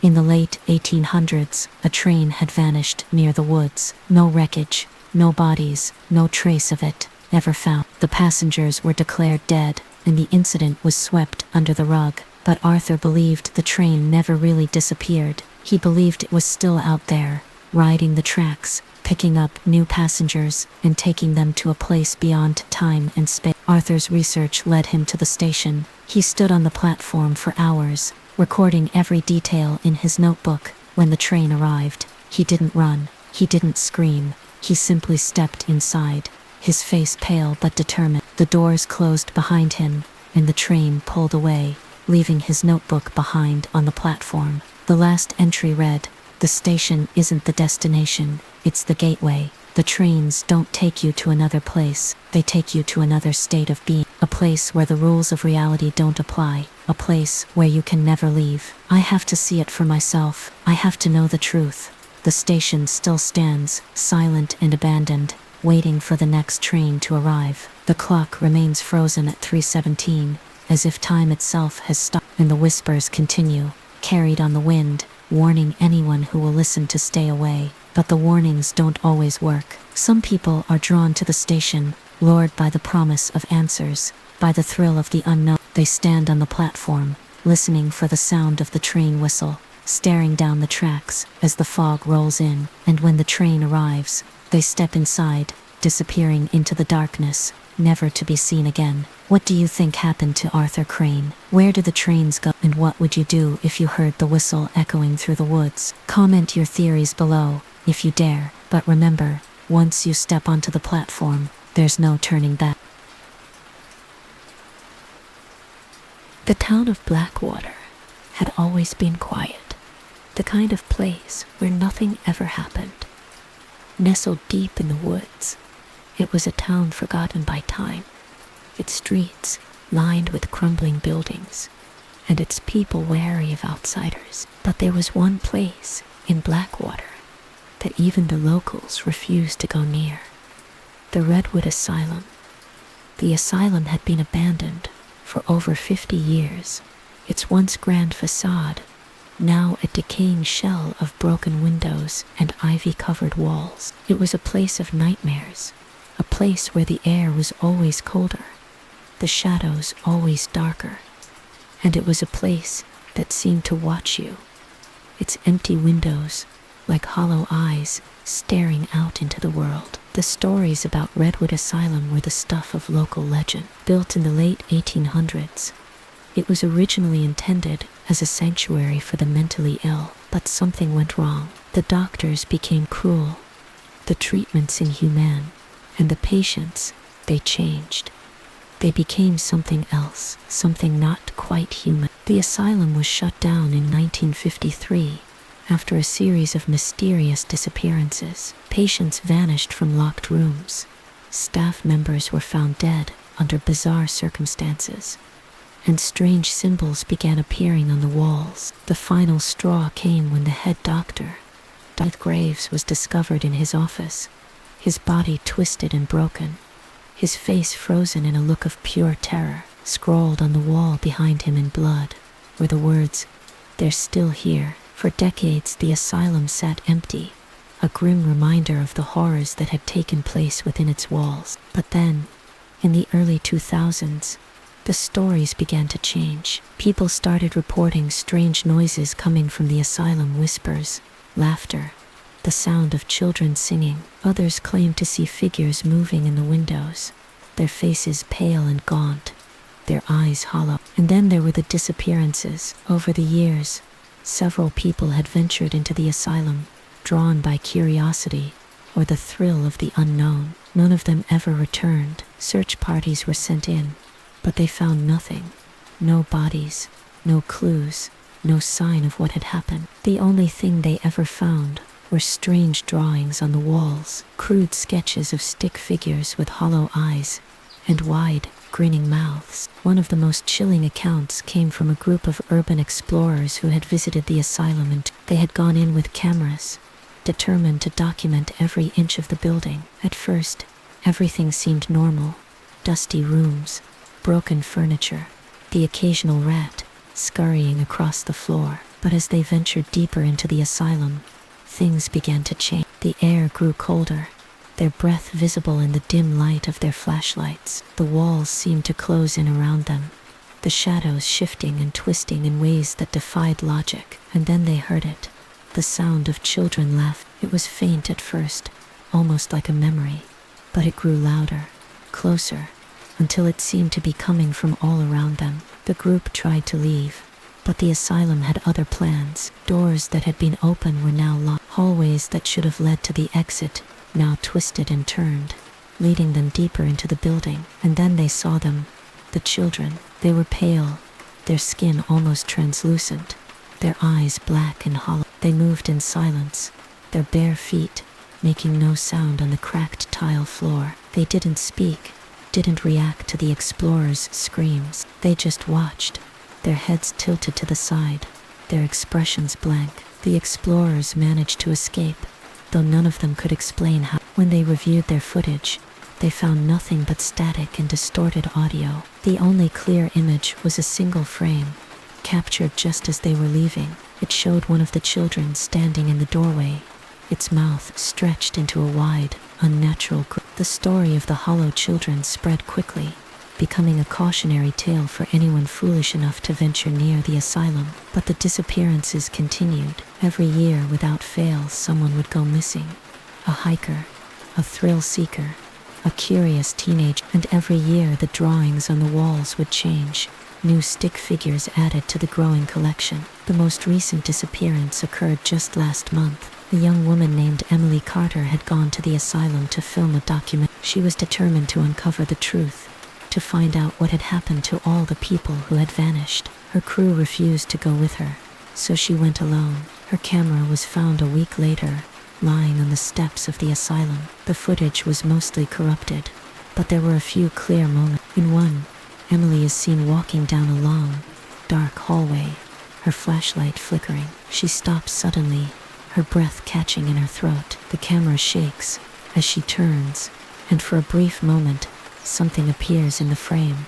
A small, pale hand reaching out from the shadows. The last clip is the most disturbing. Emily is running, her breathing ragged, her face pale with fear. She looks over her shoulder, her eyes wide, and whispers, "They're not children. They never were." The screen goes black, and the footage ends. The asylum still stands, its hollow eyes watching, waiting. The whispers continue, carried on the wind, warning anyone who will listen to stay away. But the warnings don't always work. Some people are drawn to the asylum, lured by the promise of answers, by the thrill of the unknown. They step inside, their footsteps echoing in the empty halls, their breath visible in the cold air. And then they hear it, the sound of children laughing. It's faint at first, almost like a memory, but it grows louder, closer, until it seemed to be coming from all around them. They try to leave, but the asylum has other plans. Doors that were open are now locked. Hallways that should lead to the exit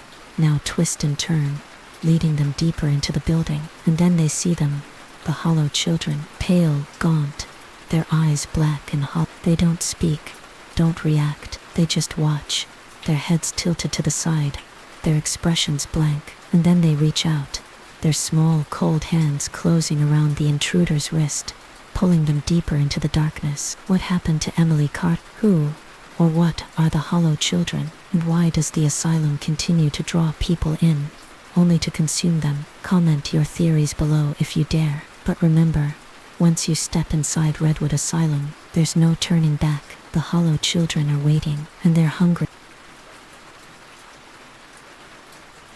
The town of Hollow Pines didn't appear on any map. It wasn't listed in travel guides, and no highway signs pointed the way. It was a place you only found by accident, a place that seemed to materialize out of the fog when you were lost, tired and desperate, the kind of place that made you question whether it was real or just a figment of your imagination. The first thing you noticed about Hollow Pines was the silence. No birds chirped, no wind rustled the trees, no cars rumbled down the cracked asphalt streets. The air was heavy, oppressive, as if the town itself was holding its breath. The houses were old, their paint peeling, their windows dark and lifeless. The streets were empty, the sidewalks cracked and overgrown with weeds, and yet you couldn't shake the feeling that you were being watched. The town had a way of drawing people in. Travelers who stumbled upon it would find themselves inexplicably compelled to stay, to explore, to uncover its secrets. But Hollow Pines didn't give up its secrets easily, and those who stayed too long often found that they couldn't leave. The first recorded disappearance occurred in 1923. A family of 4, the Millers, had been passing through the area when their car broke down. They walked into Hollow Pines looking for help, but they never walked out. Search parties scoured the town, but they found no trace of the family. The only clue was a single photograph, discovered in the town's abandoned church. It showed the Millers standing in front of their car, their faces pale and expressionless, their eyes hollow. Behind them, barely visible in the shadows, was a figure, tall and thin, its face obscured by a wide-brimmed hat. Over the years, more people vanished in Hollow Pines. Travelers, hitchhikers, even entire families. Some were never seen again. Others reappeared months or even years later, their memories fragmented, their minds broken. They spoke of a man in a hat, of whispers in the dark, of a feeling of being watched, followed, hunted. But they could never explain what had happened to them. They could only warn others to stay away. The most recent disappearance occurred just last year. A group of college students had been on a road trip when they took a wrong turn and ended up in Hollow Pines. They decided to spend the night, thinking it would make for a good story. They set up camp in the town square, lit a fire, and began exploring. At first, everything seemed normal. The town was eerie, but there was no sign of danger. Then, around midnight, one of the students, a girl named Sarah, vanished. The others searched for her, calling her name, but there was no response. The silence was deafening. As the night wore on, the remaining students began to hear things: whispers, footsteps, the sound of someone singing a lullaby. They tried to leave, but the town wouldn't let them. The streets seemed to shift and change, leading them in circles. And then they saw him, the man in the hat. He was tall, impossibly tall, his limbs too long, his movements too fluid. His face was hidden in shadow, but they could feel his eyes on them, cold and unblinking. He didn't speak, didn't move, he just watched.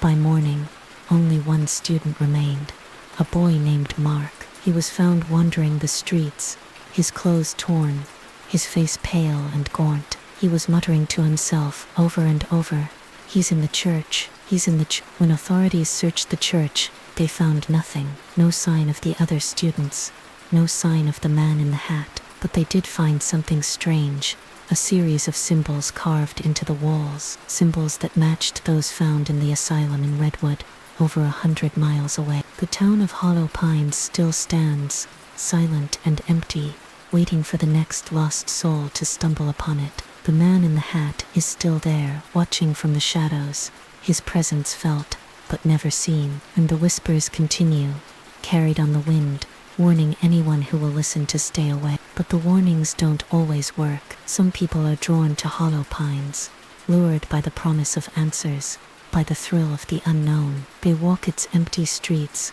their footsteps echoing in the silence, their breath visible in the cold air. And then they hear it, the sound of someone singing a lullaby. It's faint at first, almost like a memory, but it grows louder, closer, until it seems to be coming from all around them. They try to leave, but the town has other plans. The streets shift and change, leading them in circle. And then they see him, the man in the hat.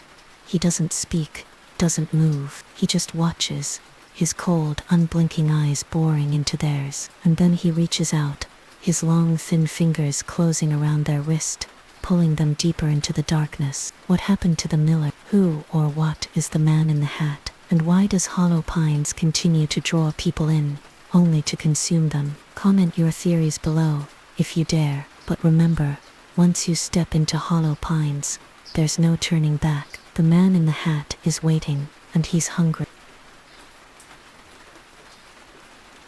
In the winter of 1987, the small mining town of Black Hollow, nestled deep in the Appalachian Mountains, vanished overnight. No one could explain it. One day, the town was there, a quiet, close-knit community of 327 souls. The next, it was gone. The houses stood empty, the streets deserted, and the mines eerily silent. No bodies were found, no signs of struggle, just silence. The only clue was a single journal, discovered in the town's church. The last entry, written in a shaky hand, read, "It's in the ground. It's been here all along. It's waking up. God help us all." The journal was never made public. The case was closed, and Black Hollow was erased from maps and records. But the story didn't end there. Over the years, people began to report strange things in the area: lights in the woods, whispers in the wind, and a feeling of being watched. Some claimed to see figures moving in the shadows, their faces pale and hollow, their eyes black as coal. Others spoke of a sound, deep and resonant, like the earth itself was groaning. And then, in 2023, a group of filmmakers decided to investigate. They were never seen again. The story begins with Elliot Graves, a disgraced journalist desperate for a comeback. Elliot had once been a rising star, but a scandal involving fabricated sources had destroyed his career. When he receives an anonymous tip about Black Hollow, He sees it as his chance for redemption. The tip includes coordinates, a grainy photograph of the abandoned town, and a single sentence: "The truth is buried here." Elliot assembles a small team: Mara, a skeptical but brilliant geologist; Jake, a survivalist and former soldier; and Lila, a documentary filmmaker with a fascination for the paranormal. Together, they set out for Beck Hollow, unaware of the horrors that await them. The journey is grueling. The roads leading to the town are overgrown and barely passable. The air grows colder as they approach, and the forest seems to close in around them. When they finally reach Black Hollow, they're struck by its eerie stillness. The houses are frozen in time,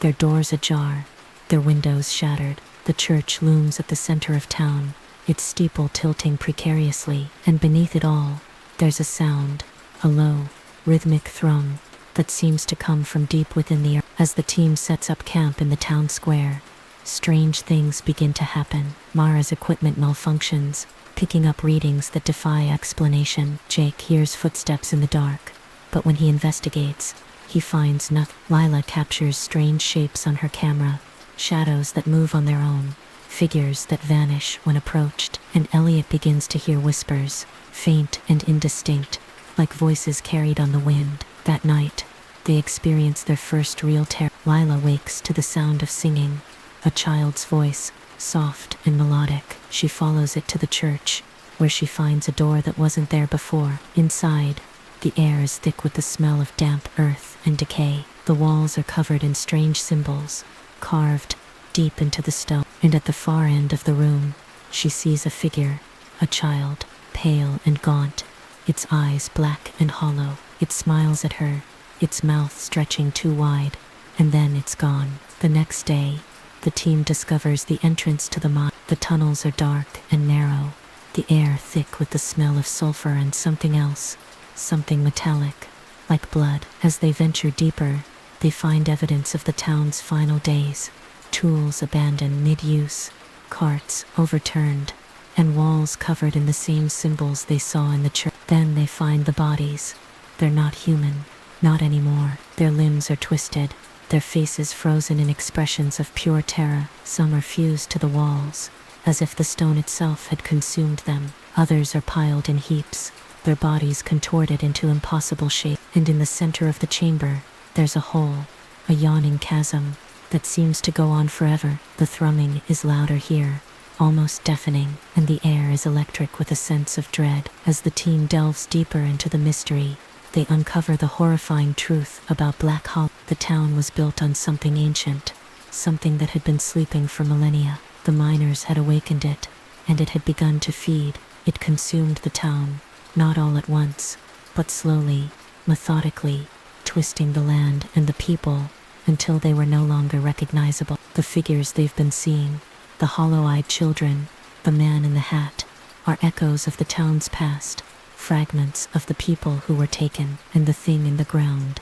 is growing stronger. It's calling to them, luring them deeper into the mines, where it waits. The final act sees the team descending into the heart of the mines, where they confront the entity. It's a scene of pure horror, a vast, pulsating mass of flesh and stone, its surface covered in eyes and mouths that whisper and scream. The team fights to escape, but one by one they're taken. Mara is pulled into the walls, her body twisting and breaking as the stone consumes her. Jake is dragged into the chasm, his screams echoing into the void. Lila is overtaken by the whispers, her mind unraveling as the entity takes hold.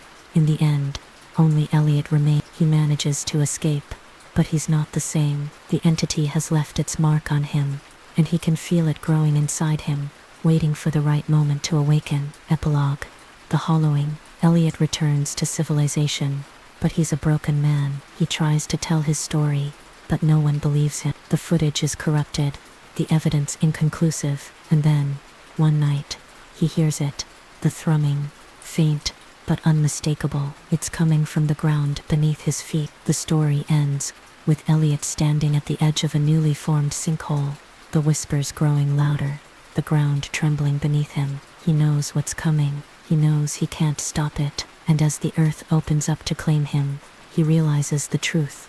The hollowing has only just begun. Sarah Howard noticed the scratching sound on her first night in the old Victorian house. Just a gentle tapping at first, rhythmic and persistent, coming from somewhere beneath the floorboards of her bedroom. In the darkness, she pulled the covers tighter around herself, dismissing it as the natural settling of an old house. But as the minutes stretched into hours, the sound continued with an unnerving regularity that seemed almost intentional.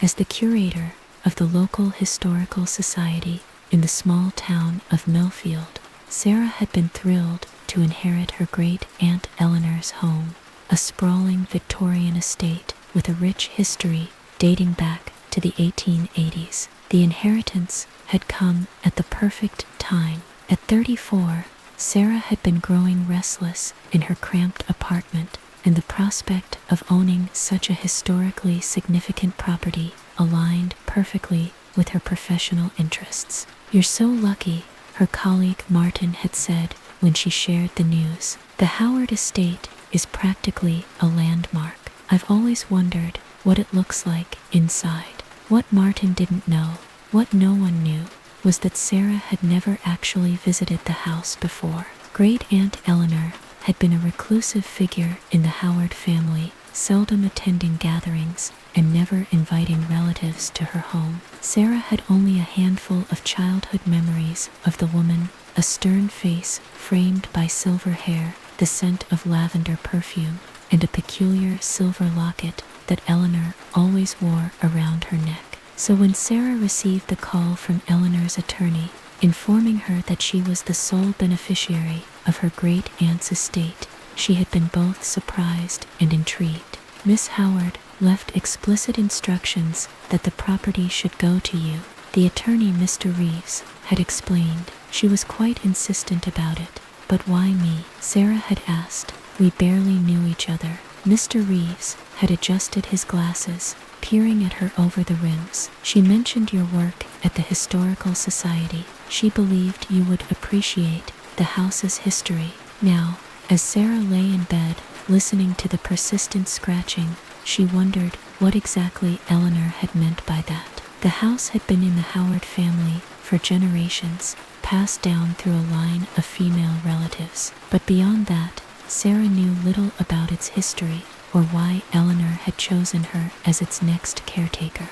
The scratching continued, and Sarah reached for her phone, checking the time, 3:17 a.m. She sighed, knowing she had a busy day ahead. Tomorrow would be her first day back at work since taking 2 weeks off to move into the house and sort through Eleanor's belongings, a task that had barely made a dent in the decades of accumulated possessions. Sarah flipped on the bedside lamp, its warm glow casting long shadows across the room. The scratching stopped abruptly. She held her breath, listening intently, but the house had fallen silent. With a shaky exhale, she turned off the light and tried to sleep.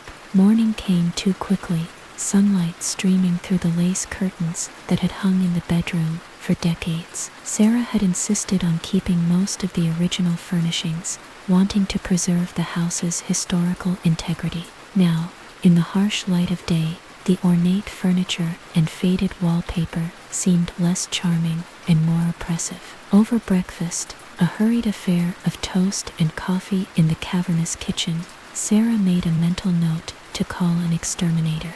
The scratching was likely just mice or rats in the walls, nothing more. Still, as she walked through the foyer toward the front door, she couldn't shake the feeling that something was watching her from the shadows. The Historical Society was housed in a converted library at the center of town, a quaint brick building with columns flanking the entrance. Inside, the main hall had been transformed into a gallery of local artifacts and historical photographs. Sarah's office was tucked away in what had once been a reading room, lined with bookshelves filled with town records and historical documents. "There she is," Martin exclaimed as Sarah entered. "How's life in the mansion?" Sarah forced a smile. "It's adjusting. I didn't get much sleep last night." Martin leaned against her desk, his lanky frame folding into the space. "Old houses make noises. You'll get used to it, I suppose," Sarah replied, setting down her bag. "Did anything exciting happen while I was away?" Martin launched into a detailed account of the past 2 weeks. A donation of Civil War letters, a leak in the storage room, a visit from the mayor about the upcoming town bicentennial. Sarah nodded along, trying to focus, but her mind kept drifting back to the scratching sounds and the uneasy feeling that had settled in her stomach. "Sarah, are you listening?" Martin's voice cut through her thoughts. "Sorry," she said, blinking. "I'm just tired." "What were you saying?" Martin frowned. "I was asking if you'd found anything interesting in your great-aunt's belongings. Any family heirlooms worth adding to our collection." Sarah hesitated. She had found several items that might be of historical interest, including a collection of daguerreotypes from the 1850s and a ledger documenting the house's construction. But something had held her back from bringing them to the society. A strange reluctance she couldn't quite explain. "I'm still sorting through everything," she said finally. Eleanor was quite the collector. The day passed in a blur of cataloging donations and planning the winter exhibit. By the time Sarah left the society, the sun was already setting, casting long shadows across the town square. As she drove home, she couldn't help but notice how the house seemed to loom on the horizon, its Victorian turrets silhouetted against the darkening sky. The scratching began again that night, louder than before. Sarah lay awake, her heart pounding, as the sound moved from beneath her bedroom to the walls, a persistent scraping that seemed to follow a pattern. 3 quick scratches, a pause, then 2 more, over and over again. By the 3rd night, Sarah was exhausted. The scratching had evolved into something more deliberate. It followed her from room to room, always directly beneath her feet, as if something was tracking her movements. When she pressed her ear to the floor, she could swear she heard whispering, faint, unintelligible murmurs that seemed to stop the moment she tried to listen. Unable to sleep, Sarah decided to explore the house more thoroughly. She had only scratched the surface of Eleanor's belongings, focusing mainly on the main living areas and leaving the attic and numerous storage rooms untouched. Perhaps there was something in those unexplored spaces that could explain the strange noises. The attic was accessed through a narrow staircase, hidden behind a door in the 3rd floor hallway. Sarah hesitated at the bottom of the stairs, a flashlight in one hand and her phone in the other. The house had been wired for electricity in the 1920s, but the attic remained unlit, a cavern of shadows and forgotten things. Taking a deep breath, Sarah ascended the stairs. The wood creaked beneath her feet, and she found herself moving slowly, cautiously, as if afraid to disturb whatever might be waiting above. The attic was a vast space, extending the full length of the house. Dust motes danced in the beam of her flashlight, and the air felt thick and stale. Trunks and furniture were arranged in haphazard piles, covered in sheets that had once been white, but had yellowed with age. Sarah moved deeper into the space, her flashlight illuminating cobwebs and shadows. In the far corner, partially hidden behind a broken rocking chair, she found a small desk. Unlike the other furniture, it was free of dust, as if it had been recently used. On its surface lay a leather-bound journal, its pages yellowed with age. Sarah hesitated before picking it up. Part of her, the historian, the curator, recognized the importance of preserving such an artifact, but another part, a deeper instinct, warned her against touching it. She ignored the feeling and reached for the journal. The cover was worn, the leather cracked in places. There was no title, no name to indicate who it had belonged to. Sarah opened it carefully, the spine creaking in protest. The first entry was dated June 17, 1887, written in a flowing script that filled the page from margin to margin. "I have moved into the house today. It is grander than I expected, with rooms that seem to stretch endlessly. The previous owner, Mr. Thorne, was eager to sell, almost desperately so. When I asked why, he simply said that the house hadn't suited his family. I wonder now if there was more to his hasty departure than he let on. The children's rooms are prepared, though they won't be arriving until next week. In the meantime, I find myself alone in this vast space, accompanied only by the strange noises that seem to emanate from the walls themselves. The locals speak of the house with a certain wariness, though none will tell me why. I am determined to make this a home, regardless of the town's superstitions. Sarah flipped through the pages, scanning entries that documented the daily life of the house's occupants. The journal appeared to belong to a woman named Martha Thorne, who had moved into the house with her husband and their 5 children in the late 1880s. As she read, Sarah noticed a change in the tone of the entries. The initial excitement gave way to concern, then fear. Martha wrote of strange occurrences, objects moving on their own, doors opening and closing without explanation, and most disturbingly, the children's claims of hearing voices calling to them from beneath the floorboards. Sarah's heart raced as she read an entry dated October 3, 1887. James refuses to acknowledge what is happening. He dismisses my concerns, attributes the children's fears to overactive imaginations. But I know what I have seen. Last night, I found Elizabeth standing in the hallway, staring at the wall. When I called to her, she turned to me with vacant eyes and said, "They're hungry, Mother. They want to come out." I took her back to bed, but this morning, she had no memory of the incident. The scratching has grown louder. It follows me through the house, a constant companion. Sometimes, when I press my ear to the wall, I can hear them whispering. They know my name. The final entry, dated November 15, 1887, was written in a shaky hand, the ink blotched in places as if the writer had been trembling. I can no longer deny what is happening. Last night, I found a door in the basement that I had not noticed before. It was hidden behind the old shelving, barely visible in the dim light. When I touched the handle, it was warm, as if someone had just been holding it. I did not open it. I cannot. But the children, they are drawn to it. I caught William trying to go down there alone. When I asked him why, he said, "They're calling me Mother. They want to play. We cannot stay here." James has finally agreed to leave, though he still refuses to believe my accounts. We will go to his sister's house in Boston until we can find a new home. I leave this journal as a warning to whoever may come after us. There is something in this house, something that hungers, and it knows our names. The journal ended there, the remaining pages blank. Sarah sat on the dusty attic floor, her mind racing. The scratching sounds she had been hearing, could they be the same ones Martha Thorne had described over a century ago?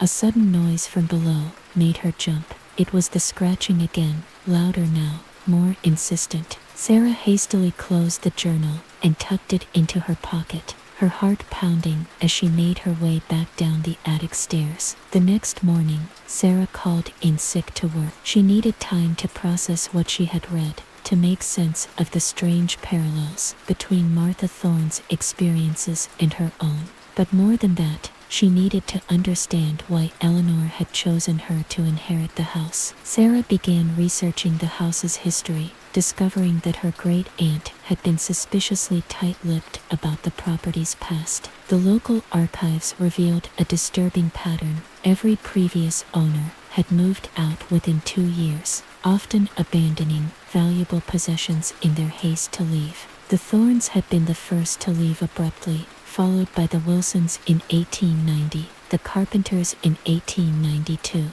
and so on. Each family had reported strange occurrences, unexplained noises, children sleepwalking, feelings of being watched. The house had stood empty for nearly a decade before Eleanor Howard had purchased it in 1950. What made Eleanor different? Why had she stayed when so many others had fled? As Sarah dug deeper into the archives, she found references to the land before the house was built. It had once been the site of a children's home, a place where orphaned and abandoned children were sent in the mid-1800s. The home had been demolished after a tragic fire claimed the lives of 5 children in 1865. The Howard estate had been built on its ruins 20 years later. That night, as Sarah prepared for bed, she found herself drawn to the basement. The scratching had started again, but this time it seemed to be calling to her, guiding her downstairs. The basement was a cavernous space, divided into smaller rooms that had once served as storage and a coal cellar.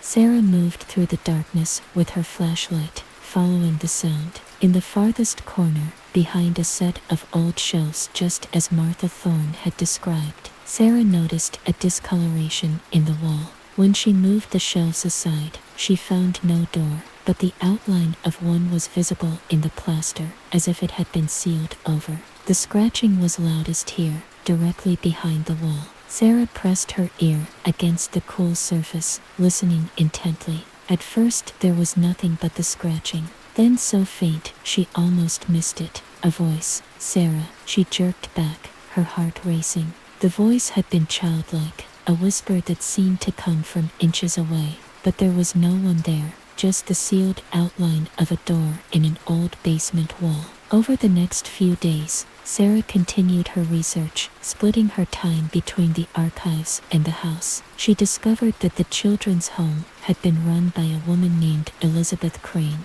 who had taken in orphans from surrounding counties. Reports from the time described her as a stern but fair caretaker, though there were whispers of more sinister practices behind closed doors. The fire that had claimed the lives of 5 children, 3 boys and 2 girls, all under the age of 10, had started in the middle of the night. Elizabeth Crane had escaped, but the children had been trapped in the basement, where they had apparently been locked in as punishment for some minor infraction. The story chilled Sarah to the bone. Could those children be the source of the scratching, the whispers in the walls? Were they still trapped, somehow, in the space between worlds? One night, while examining old photographs of the house, Sarah noticed something peculiar. In a family portrait from 1923, a door appeared in the background, a door that didn't exist in her home. The next morning, she found scratch marks on her bedroom wall,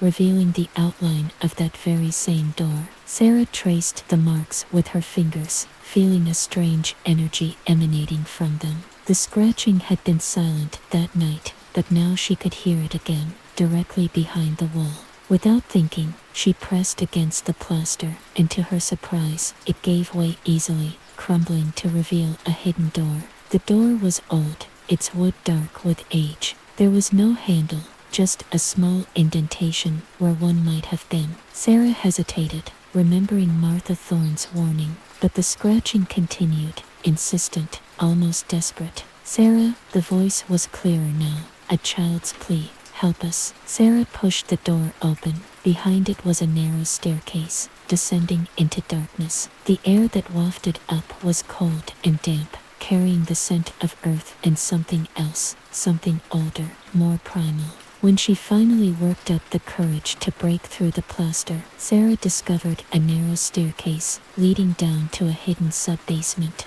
The space was empty except for a single wooden chair facing the wall, and dozens of small handprints pressed into the dirt floor. Sarah moved further into the room, her flashlight beam dancing across the walls. The handprints appeared to be made by children of varying ages, some small enough to belong to toddlers, others larger, belonging to older children. They were pressed into the dirt as if in desperation, reaching upward toward the ceiling. In the center of the room stood a child's chair, facing the far wall. Sarah approached it cautiously, her footsteps echoing in the enclosed space. As she moved closer, she noticed something carved into the wall, in front of the chair. Names, 5 of them, etched into the stone. William, age 8, Emma, age 6, Thomas, age 9, Lucy, age 5, James, age 7. The names of the children who had died in the fire,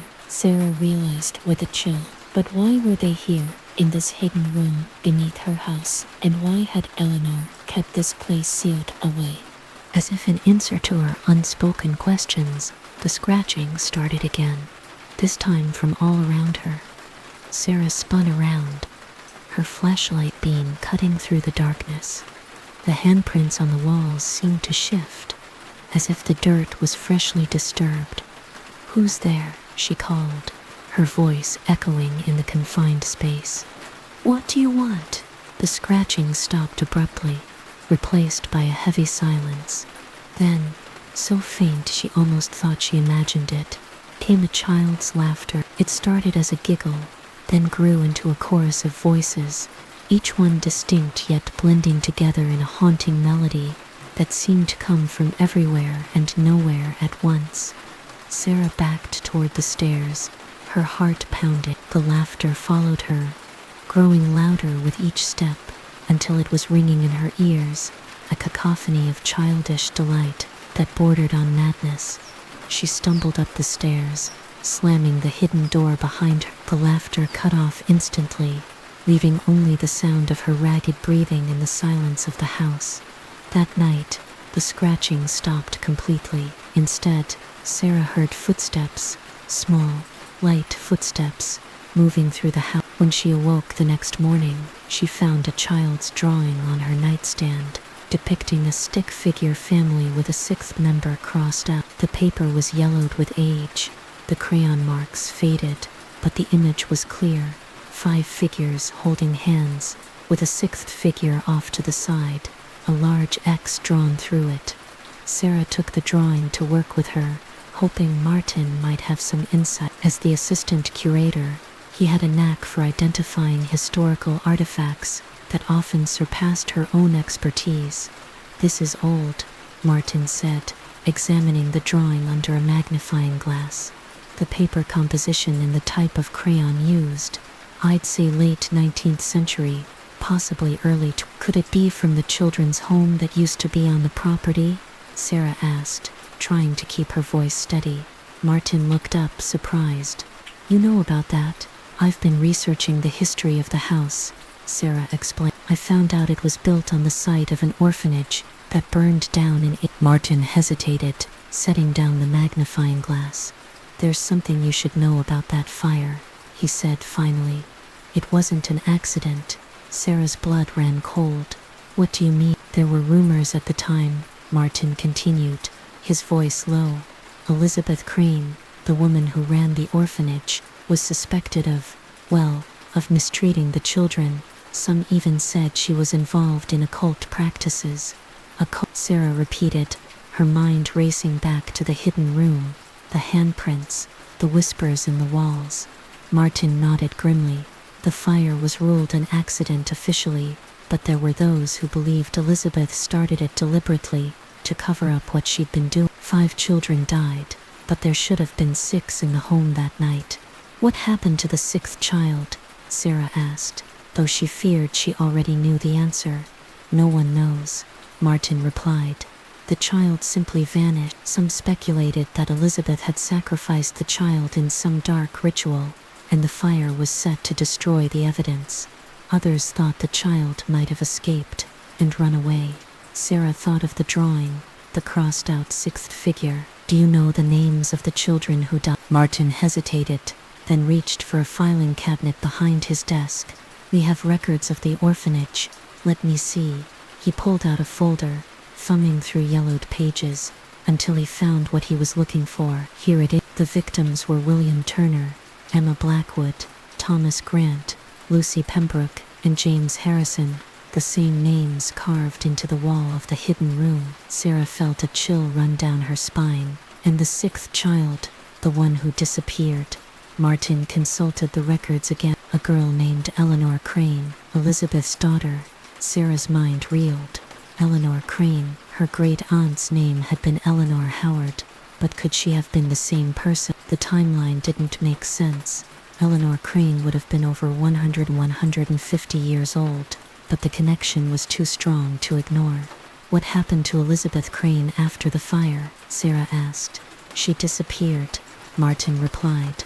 "There was a manhunt, but she was never found. Some say she fled west, others that she changed her identity and remained in the area."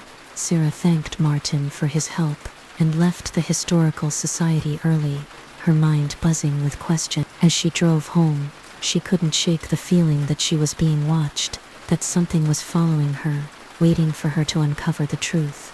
Back at the house, Sarah went straight to Eleanor's bedroom, the one room she had avoided since moving in. It remained exactly as it had been when Eleanor died, the bed neatly made, the curtains drawn against the sun. Sarah had felt it disrespectful to disturb her great-aunt's personal space, but now she needed answers. She began with the dresser, methodically searching through drawers filled with neatly folded clothes. In the bottom drawer beneath a stack of sweaters, she found a small wooden box. It was locked, but the key was taped to the bottom as if Eleanor had wanted it to be found. Inside the box was a collection of items: a silver locket, a small book bound in black leather, and a stack of letters tied with faded ribbon. Sarah opened the locket first. Inside was a miniature portrait of a stern-faced woman with piercing eyes. Elizabeth Crane, Sarah realized with a start. The resemblance to Eleanor was unmistakable. The book turned out to be a diary, its pages filled with Eleanor's neat handwriting. Sarah flipped through it, her heart racing as she read entries dating back to the 1950s, when Eleanor had first purchased the house. September 15th, 1950. I have returned to the house at last. It has changed hands many times since that night, but no one has stayed long. They all flee, sensing the darkness that lingers here. But I am not afraid. I know what must be done. The children are still here, trapped between worlds. I can hear them scratching at the walls, begging to be released, but I cannot free them, not yet. She holds them too tightly, her grip extending beyond death itself. I have sealed the entrance to the lower chamber. It is better this way, safer, but I can still hear them calling out to me. Calling me sister. Sarah's hands trembled as she turned the pages, reading entry after entry detailing Eleanor's life in the house. According to the diary, Eleanor believed she was the sixth child, the one who had escaped the fire. But that was impossible. Eleanor would have been over 100 years old when she died, unless. Sarah's mind raced back to the hidden room, the handprints in the dirt, the whispers in the walls. What if Eleanor hadn't escaped at all? What if she had been there in that room when the fire started, but somehow survived in a way the others hadn't? The final entry in the diary was dated just a week before Eleanor's death, April 2nd, 2023. I can feel my time growing short. The barrier between worlds thins with my strength. Soon I will no longer be able to hold them back. I have made arrangements for Sarah to inherit the house. She has the blood of the Cranes, diluted though it may be. She will understand what must be done. The children are growing restless. They know I am weakening. I can hear them scratching at the walls, more insistent now. They want to be free, but they don't understand the price of freedom. They don't know what waits on the other side. I have left the journal for Sarah to find. She must understand the truth. She must complete what I started all those years ago. Only then will the children find peace. Only then will the scratching stop. Sarah set down the diary, her mind reeling. What had Eleanor meant about the blood of the Cranes, and what was the task she had failed to complete? The stack of letters provided more clues. They were correspondence between Eleanor and various scholars of the occult, dating back. In them, Eleanor sought information about binding rituals, about trapping spirits between worlds, about the thin places where the veil between life and death grew porous. One letter, from a Professor Blackwood at Miskatonic University, was particularly illuminating. Dear Howard, I have studied the materials you sent regarding the ritual of binding, and must caution you about proceeding. Such practices are dangerous, especially when dealing with entities that have been trapped for extended periods. The ritual you describe was never meant to be permanent. It was designed as a temporary measure, a way to hold spirits in abeyance until a proper resolution could be found. Your ancestor Elizabeth Crane appears to have modified the ritual for her own purposes, creating a perversion of its original intent. The 5 children were not meant to be sacrificed.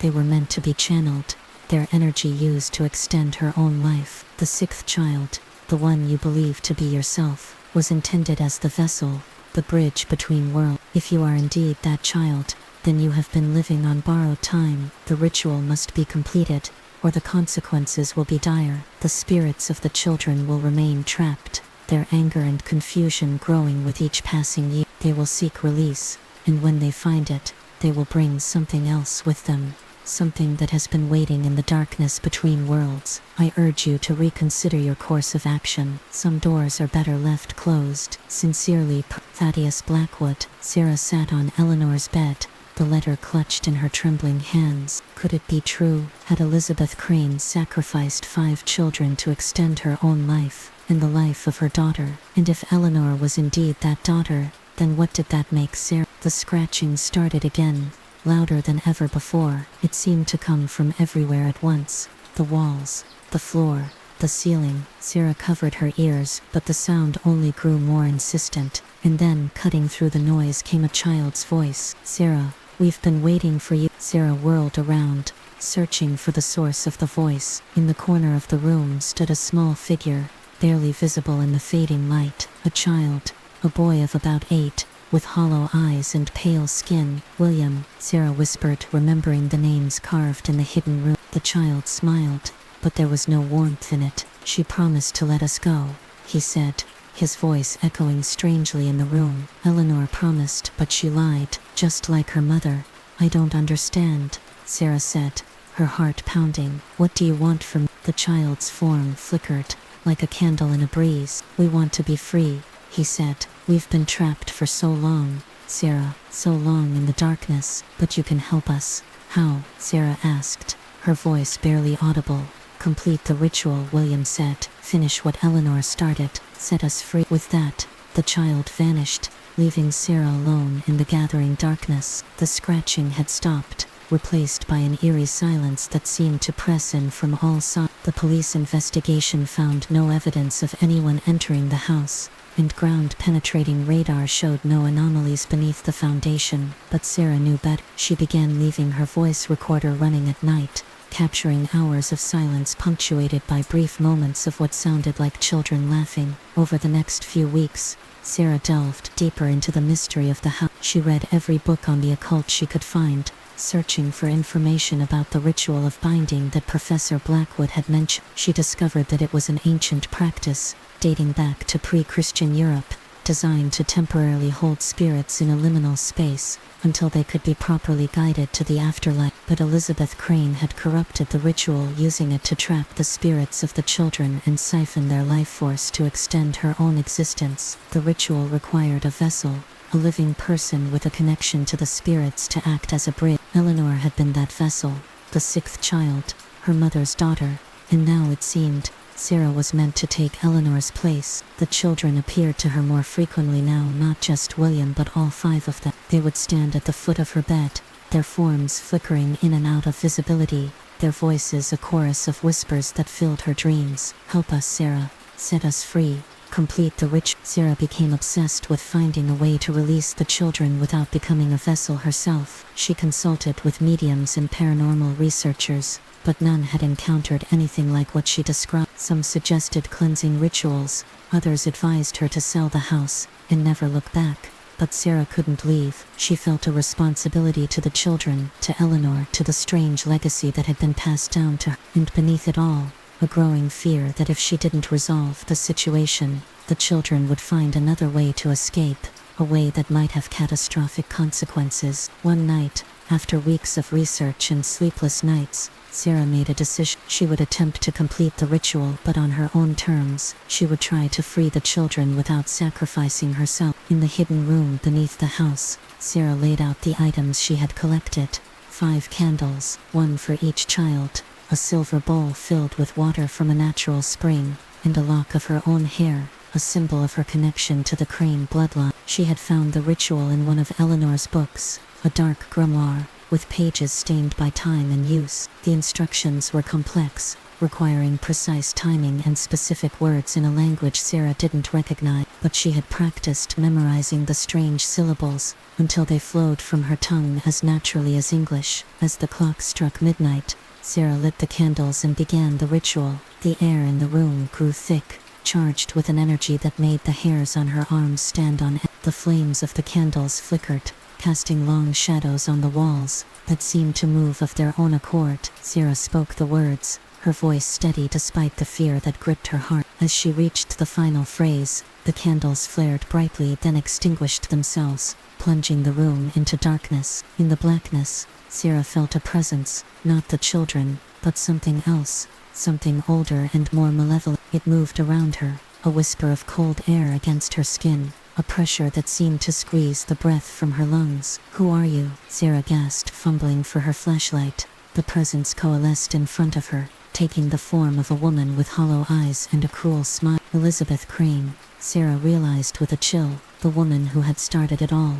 "You should not have meddled in things you do not understand," Elizabeth said, her voice like the rustling of dry leaves. "The children are mine. They have always been mine." "You're dead," Sarah said, backing away. "You died over a century ago." Elizabeth laughed, a sound like breaking glass. "Death is but a doorway, child. I have existed in the spaces between for generations, sustained by the life force of those who came before you." Eleanor served her purpose, keeping the gateway closed, but you have opened it wide. With a gesture, Elizabeth extinguished Sarah's flashlight, leaving them in total darkness. Sarah felt cold hands on her shoulders, pushing her down to her knees. "The ritual requires a sacrifice," Elizabeth whispered in her ear. "A life for 5 lives. That is the balance. That is the price." Sarah struggled against the invisible force, holding her down. "No," she gasped. "I won't let you take them. I won't let you use them anymore." Elizabeth's laughter echoed in the darkness. "You have no choice, child of my blood. The ritual has begun. It must be completed." Sarah felt a pressure on her chest,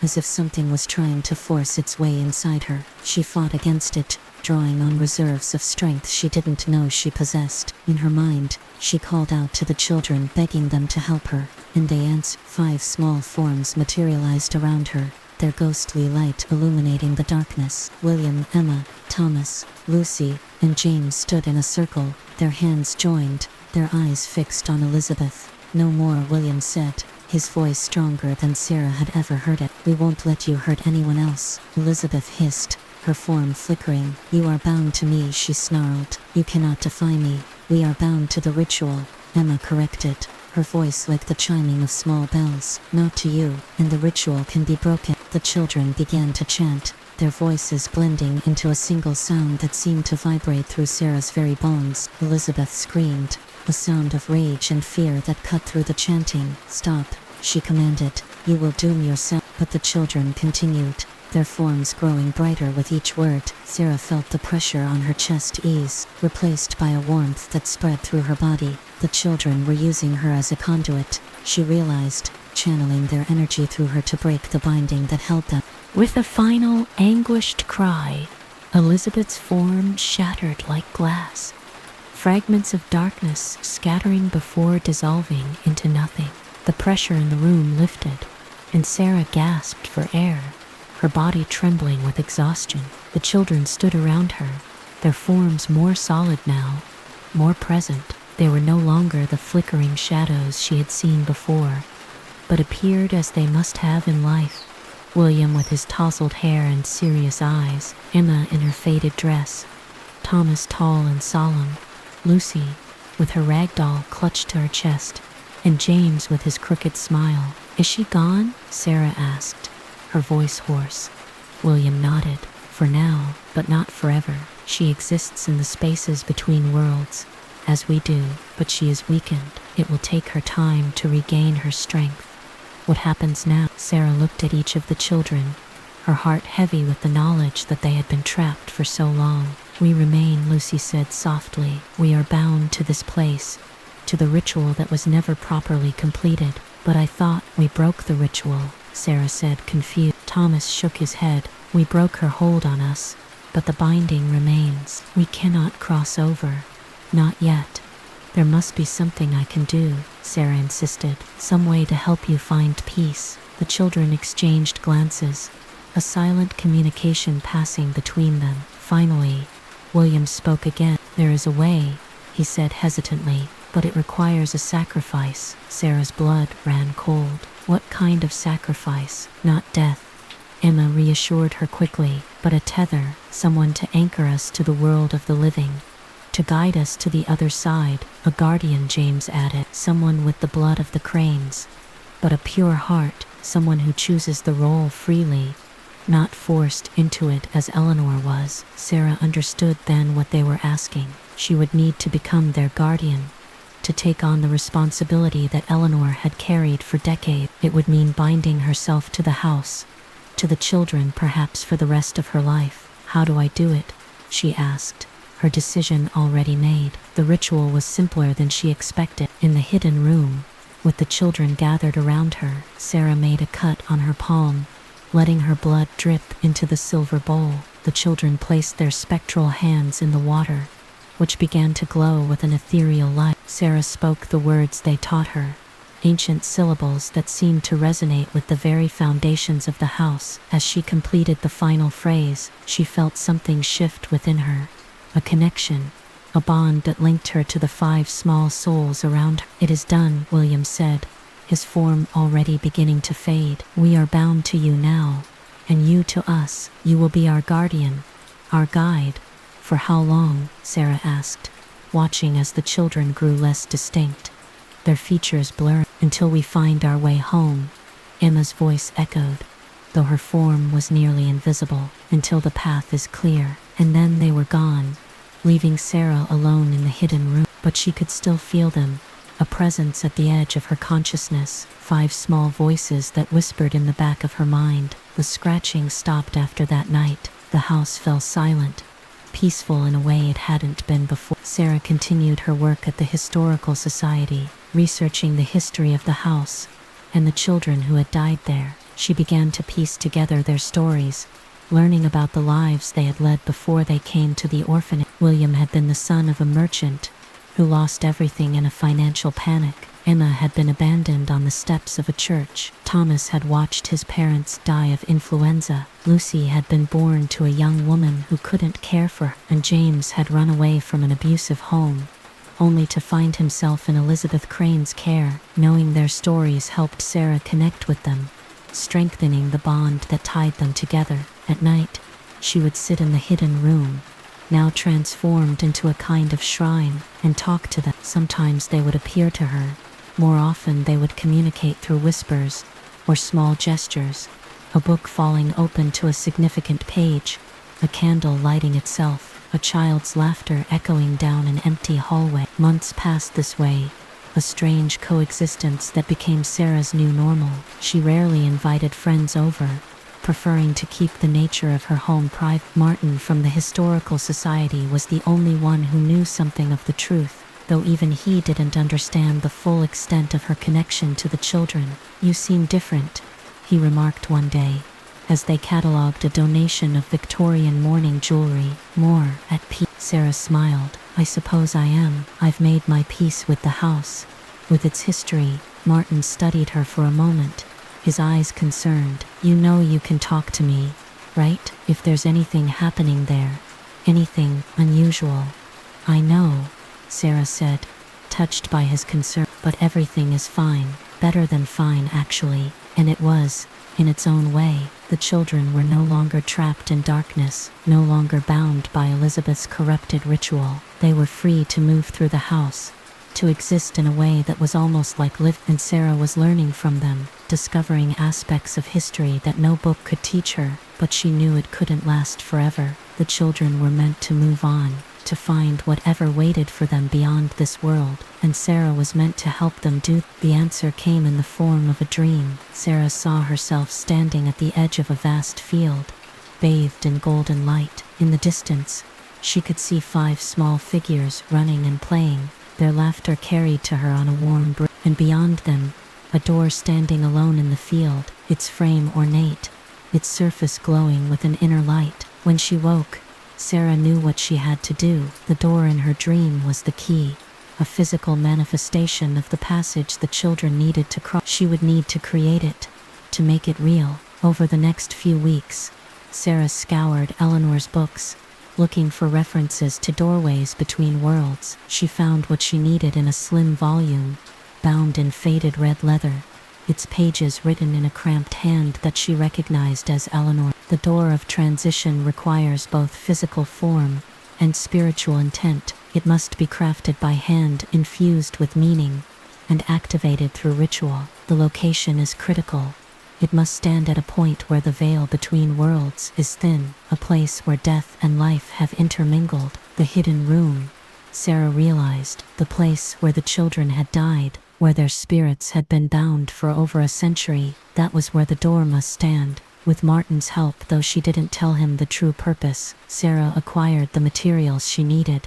Old growth harvested during a full moon, iron nails, hand-forged using traditional methods, and pigments made from natural materials, including a deep red ochre that reminded Sarah uncomfortably of blood. In the hidden room, Sarah worked tirelessly, crafting a door unlike any other. It stood 7 feet tall, its surface carved with symbols she had found in Eleanor's books, protective sigils, guides for lost souls, markers of safe passage. Around the frame she inscribed the children's names in flowing script, connecting each name with a line of silver inlay that formed a perfect pentagon. The work took months, during which the children appeared less and less frequently. Sarah could still feel them, but they seemed distant, as if already beginning their transition. Only William still spoke to her regularly, appearing in the moments before she fell asleep to provide guidance, or simply to keep her company. "You're doing well," he told her one night, his form barely visible in the darkness of her bedroom. "The door is nearly complete, and then you'll go?" Sarah asked, surprised by the sadness that welled up inside her. William nodded solemnly. "We must. It is our time.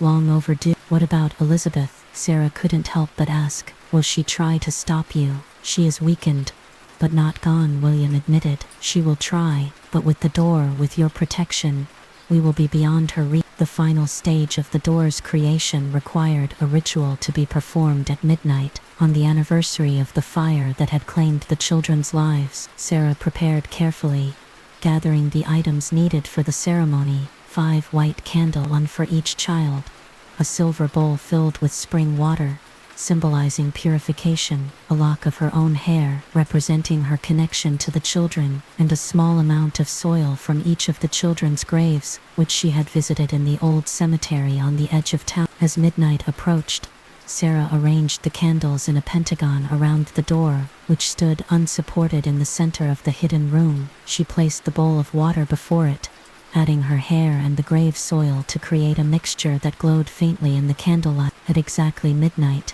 Sarah began the ritual, speaking the words she had memorized from Eleanor's book. The candles flared brightly, their flames stretching toward the ceiling. The door began to emit a soft light, the symbols carved into its surface illuminated from within. The temperature in the room dropped suddenly, and Sarah's breath clouded in the frigid air. The children appeared around her, more solid than she had ever seen them, their eyes fixed on the glowing door. "It's working," Emma whispered, her voice filled with wonder. "The door is open." Indeed, the door, which Sarah had crafted without hinges or a handle, was slowly swinging open, revealing not the opposite wall of the room, but a landscape bathed in golden light, exactly like the one from Sarah's dream. The children moved toward it, drawn by something Sarah couldn't see or hear, but before they could reach it, the candles guttered, their flames nearly extinguishing. A cold wind swept through the room, and with it came a familiar presence: Elizabeth Crane, her form more substantial than before, her eyes burning with fury. "You think I would let them go so easily?" she hissed, her voice like ice cracking. "They are mine. They have always been mine." Sarah stepped between Elizabeth and the children, her heart pounding but her resolve firm. "No,"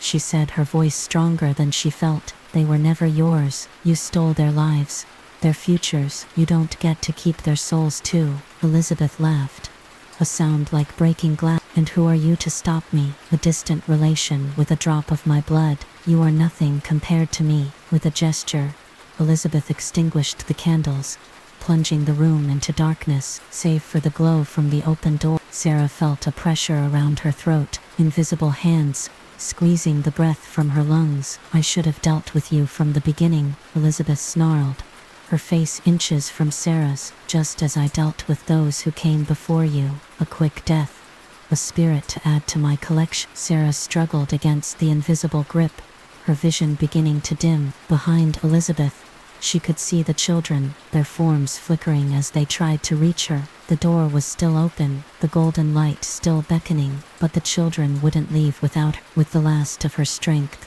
Sarah reached into her pocket, pulling out the silver locket she had found among Eleanor's possessions, the one containing Elizabeth's portrait. She had discovered its significance in Eleanor's diary. It was a binding object, something that had allowed Elizabeth to maintain her control over the children, even after death. "This ends now," Sarah gasped, pressing the locket against Elizabeth's spectral form. The effect was immediate. Elizabeth screamed, her grip on Sarah releasing as she recoiled from the locket. Sarah took a deep breath, then threw the locket into the silver bowl. It hissed as it hit the water, steam rising in a cloud that momentarily obscured the room. When the air cleared, Elizabeth was still there, but changed. Her form was less substantial, more transparent, her eyes wide with fear rather than rage. "What have you done?" she whispered. "Broken your hold," Sarah replied, picking up the bowl. "On the children, on this house, on the world of the living." With a decisive movement, Sarah cast the contents of the bowl, water, hair, soil, and locket through the open door. They disappeared into the golden light, and with them went Elizabeth, her form dissolving like mist in sunshine, her final scream cut off as if a door had been closed on it. The children stood in a semicircle, watching as the last traces of their tormentor vanished. Then, one by one, they turned to Sarah. "It's time," William said, his voice both sad and joyful. "We can go now." Sarah knelt to embrace each child, tears streaming down her face. They felt almost solid in her arms, warm and real. "If only for a moment. Will I see you again?" she asked, though she already knew the answer. Lucy smiled, touching Sarah's cheek with a ghostly hand. "Not for a long time, but we'll be waiting when it's your turn to cross." "Thank you," Thomas said solemnly, "for setting us free." One by one, the children passed through the door, their forms becoming brighter, more vibrant as they stepped into the golden light. William was the last to go, pausing on the threshold to look back at Sarah. "The house is yours now," he said, "truly yours. No more scratching, no more whisper, but we'll leave you something to remember us by." With that, he stepped through the door, which slowly swung closed behind him. As it shut, the door itself began to fade, becoming translucent, then transparent, until it disappeared entirely, leaving only the plain wall of the hidden room. Sarah sat in the darkness, tears streaming down her face, a mixture of joy and grief washing over her. The children were free, their spirits at peace after more than a century of being trapped, but she would miss them, miss the strange bond they had shared. When she finally left the hidden room, the house felt different, lighter, as if a heavy weight had been lifted from its foundations. Sarah walked through the rooms, touching walls that no longer contained whispers, floors that no longer emanated ghostly scratch. In her bedroom, on the nightstand where she had found the children's drawing months before, sat a small wooden box she didn't recognize. Inside were 5 tiny objects: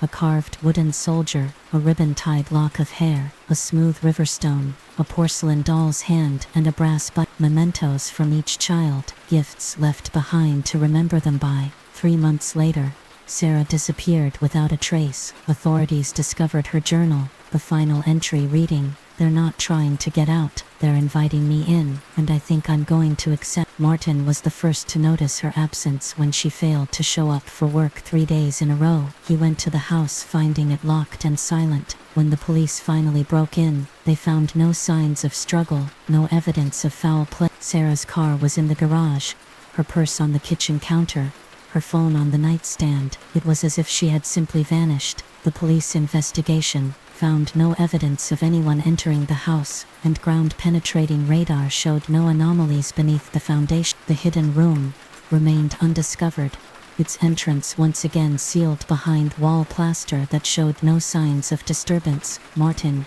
convinced that the answer lay in the house's history, spent weeks combing through Sarah's research and Eleanor's possession. He found the journal detailing Sarah's experiences, but dismissed it as fiction, or the product of an overwrought imagination. The door she described crafting was nowhere to be found, nor was there any physical evidence of the rituals she claimed to have performed. The case of Sarah Howard's disappearance went cold, filed away among the other unsolved mysteries that occasionally haunted the small town of Millfield. The house was eventually put up for sale, but few were interested in purchasing a property associated with a missing person case. The house sits empty now, but locals report seeing lights moving through the windows at night. Sometimes people passing by claim to hear children's voices calling out from inside. and occasionally someone will spot a woman who looks remarkably like Sarah standing at an upstairs window, pressing her hand against the glass before vanishing into the darkness. Some say the house is haunted by Sarah's ghost, that she met with foul play within its wall. Others believe she simply left town, starting a new life elsewhere. But a few, those who knew her best, like Martin, wonder if there might be some truth to the strange tales recorded in her journal. Did Sarah Howard find a doorway to another world? Did she join the spirits of the children she had helped to free? Or is there another explanation, something even more sinister lurking within the walls of the old Howard estate? The mystery remains unsolved, leaving us to wonder what secrets the walls still hold. What happened to Sarah Howard? Was she the victim of an elaborate hoax, her own declining mental health, or something far more supernatural? The whispers from beneath continue, waiting for someone new to hear the epilogue. A year after Sarah's disappearance, Martin Prescott stands on the sidewalk across from the Howard estate, staring up at its darkened windows. The house has remained empty, its for sale sign weathered by sun and rain. As the new curator of the Historical Society, Martin has inherited not only Sarah's position, but also her obsession with the house and its dark history. He clutches a folder containing copies of Sarah's journal and the additional research he's conducted since her disappearance. Despite the official stance that Sarah likely left town voluntarily, Martin can't shake the feeling that something more happened within those walls. "You coming, or what?" calls a voice behind him. Martin turns to see Rachel Chen, the town's newest real estate agent, standing by her car. She's agreed to give him a tour of the house, officially to assess its historical value, but they both know his interest runs deeper. "Yeah, I'm coming," Martin replies, crossing the street. Rachel fumbles with the lockbox, her hands slightly unsteady. "I should tell you, this place gives me the creeps," she admits. "I've shown it 3 times and each potential buyer backed out after the walkthrough. Said they felt unwelcome." Martin nods, unsurprised. The house has a history. The front door swings open, with a creak that seems unnecessarily ominous. The foyer is dim, dust motes dancing in the shafts of light that penetrate the drawn curtain. The air is stale, but cold, colder than it should be on a warm September day. "The utilities are still connected," Rachel explains, flicking a light switch. "Nothing happens. Or they're supposed to be." Martin pulls out a flashlight. "I came prepared." They move through the house methodically, Rachel pointing out architectural features while Martin searches for what? He's not even sure. Some sign of Sarah, some evidence that her journal entries weren't the product of an unraveling mind. In what was once Eleanor's bedroom, now stripped of most furnishings, Martin's flashlight beam catches something glinting beneath the edge of the carpet. He kneels, pulling back the worn fabric to reveal a small key, tarnished with age. "What's that?" Rachel asks, peering over his shoulder. "I'm not sure," Martin murmurs, turning the key over in his palm. "It's old, its design intricate, not a modern door key." They continue the tour, Martin pocketing the key without explanation. In the basement, he pays special attention to the walls, running his hands along the rough stone, searching for the hidden door Sarah had described. "Looking for something specific?" Rachel asks, her tone suggesting she's caught on to his ulterior motives. Martin hesitates, then decides on honesty. Sarah's journal mentioned a hidden room somewhere in the basement, a sort of sub-basement. Rachel's eyebrows rise. "The missing woman. You think there's truth to what she wrote?" "I don't know," Martin admits, "but I'd like to find out." They search the basement thoroughly, but find no evidence of a sealed doorway or hidden entrance. As they prepare to leave, Martin feels a pang of disappointment. He'd hoped for something, some confirmation that Sarah hadn't simply invented the entire story. At the front door, Rachel turns to lock up, but pauses. "Did you hear that?" Martin listens. At first there's nothing, then faintly a sound like fingernails lightly dragging across wood, scratching.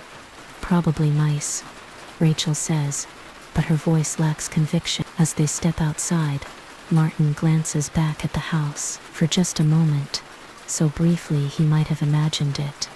He sees a face at an upstairs window, a woman with Sarah's features, her palm pressed against the glass, her eyes locked with his. Then she's gone, like a candle being snuffed out. "You okay?" Rachel asks, noticing his expression. Martin nods slowly. "I'll need to come back," he says. There's more to this house than meets the eye. That night, Martin dreams of doors and walls where no doors should be. Doors standing alone in golden fields. Doors beneath floorboards, whispering his name. He wakes clutching the key he found, his palm indented where he'd gripped it in his sleep. Over the next weeks, Martin becomes a regular visitor to the Howard estate. Rachel, intrigued despite her misgivings, continues to accompany him. Together they measure rooms, check dimensions against the original blueprints, tap walls for hollow spaces. Martin doesn't tell her everything, doesn't share the more fantastical elements of Sarah's journal, but he tells her enough. "So you think this hidden room might explain what happened to her?" Rachel asks one day, as they examine the basement walls for the dozenth time. "I think something happened in this house," Martin replies carefully. "Something that explains why so many owners have left suddenly, why Eleanor stayed for decades when no one else could, why Sarah," he trails off, "disappeared." Rachel finished. On their 7th visit, Martin notices something he'd overlooked before, a slight discoloration in the mortar between stones on the north wall. When he presses his hand against it, he feels a slight give, as if the wall isn't quite solid there. "Help me with this," he calls to Rachel, who's examining the ancient furnace. Together they push against the section of wall. At first, nothing happens. Then, with a grinding sound like stone against stone, a section of the wall begins to move, revealing a narrow gap. "Oh my God," Rachel whispered. "It's real." The passage beyond is pitch black. Martin shines his flashlight into the darkness, revealing a steep staircase descending into the earth. The air that wafts from the opening is cold and damp, carrying an unidentifiable scent that makes Martin's skin crawl. "Should we call someone?" Rachel asks, her voice hushed.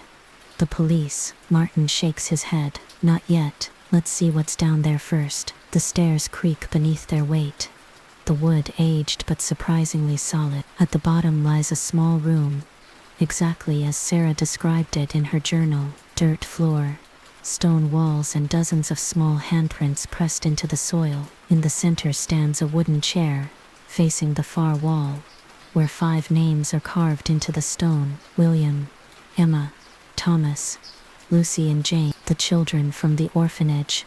Martin breathes. She was telling the truth.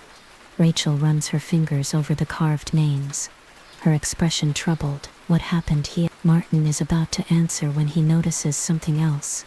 A wooden chest tucked into the corner of the room, partially buried in the dirt floor. It's small, about the size of a bread box, bound with iron bands that have rusted with age, and it has a keyhole. With trembling fingers, Martin pulls out the key he found in Eleanor's bedroom. It fits perfectly, turning with surprising ease. The lid of the chest swings open, revealing its contents: a small wooden box containing 5 tiny objects: a carved soldier, a lock of hair tied with ribbon, a river stone, a porcelain doll's hand, and a brass button, the mementos Sarah had written about in her final journal entry. Beneath the box lies a leather-bound volume Martin doesn't recognize, its pages yellowed with age. When he opens it, he finds entries dating back to 1865, written in a flowing script, the journal of Elizabeth Crane, and beneath that, a folded piece of modern paper, a note in Sarah's handwriting: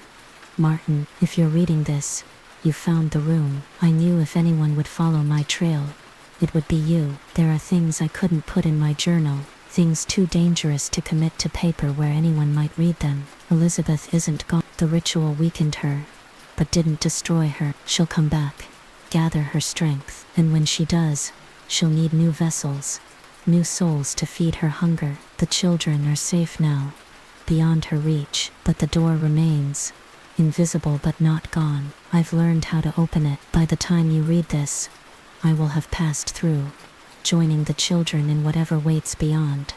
Don't try to follow. Seal this room. Sell the house to someone with no connection to the Crane bloodline. Break the chain. If you hear scratching, don't listen. If you see doors where none should be, don't open them. Some mysteries are better left unsolved. Sarah Martin stares at the note, a chill running down his spine. Rachel reads over his shoulder, her breath catching. We should go, she whispers. Now, as if in response, a scratching sound begins, soft at first, but growing louder, coming from inside the walls, from the ceiling, from the floor beneath their feet. The handprints in the dirt seem to shift, as if freshly made. Martin and Rachel bolt for the stairs, the scratching following them. At the top, they push the stone door closed, sealing the hidden room once more. The sound stops immediately, cut off as if it had never existed. They stand in the basement, breathing heavily, looking at each other with wide eyes. What do we do now? Rachel asks. Martin looks down at Elizabeth's journal and Sarah's note, still clutched in his hands. We do what she asked. We seal this room, make sure no one finds it again, and we sell this house to someone with no connection to Millfield, no connection to the Cranes. And Sarah. Martin sighs, his chest tight with grief for his friend and colleague. Sarah made her choice. She found a door and walked through it. Maybe she found peace on the other side. As they leave the house, Martin glances back one last time. In the upstairs window, he sees not one figure but 6. Sarah standing with 5 small shapes clustered around her. She raises her hand in farewell, and then they're gone, like mist dissipating in sunlight. The Howard estate sells a month later to a family from California with no knowledge of its history. The hidden room remains sealed, its secrets buried once more. Martin becomes the keeper of Sarah's story, though he tells it to no one, preserving her journals alongside Eleanor's and Elizabeth's in a locked cabinet in his office. Sometimes on quiet nights when he's working late at the Historical Society, Martin hears a faint scratching coming from inside the walls. He doesn't investigate, doesn't press his ear to the plaster to listen for whispers. Instead, he gathers his things and leaves, locking the door firmly behind him. And occasionally, as he passes the old Howard estate on his way home, he glimpses lights moving behind the windows. Not electric lights, but the warm glow of candles being carried from room to room. The new owners never mention these lights, never complain about strange noises or unexplained cold spots. Perhaps they don't experience them. Perhaps the house has finally found peace, or perhaps the scratching has simply moved elsewhere, seeking new ears to hear it, new souls to draw into its mystery. After all, some doors once opened can never truly be closed again. The end. What happened to Sarah Howard? Did she find a doorway to another reality, or did something more sinister claim her? The mystery of the Howard estate remains unsolved, leaving us to wonder what whispers might be hiding beneath our own floorboards, waiting for someone to listen.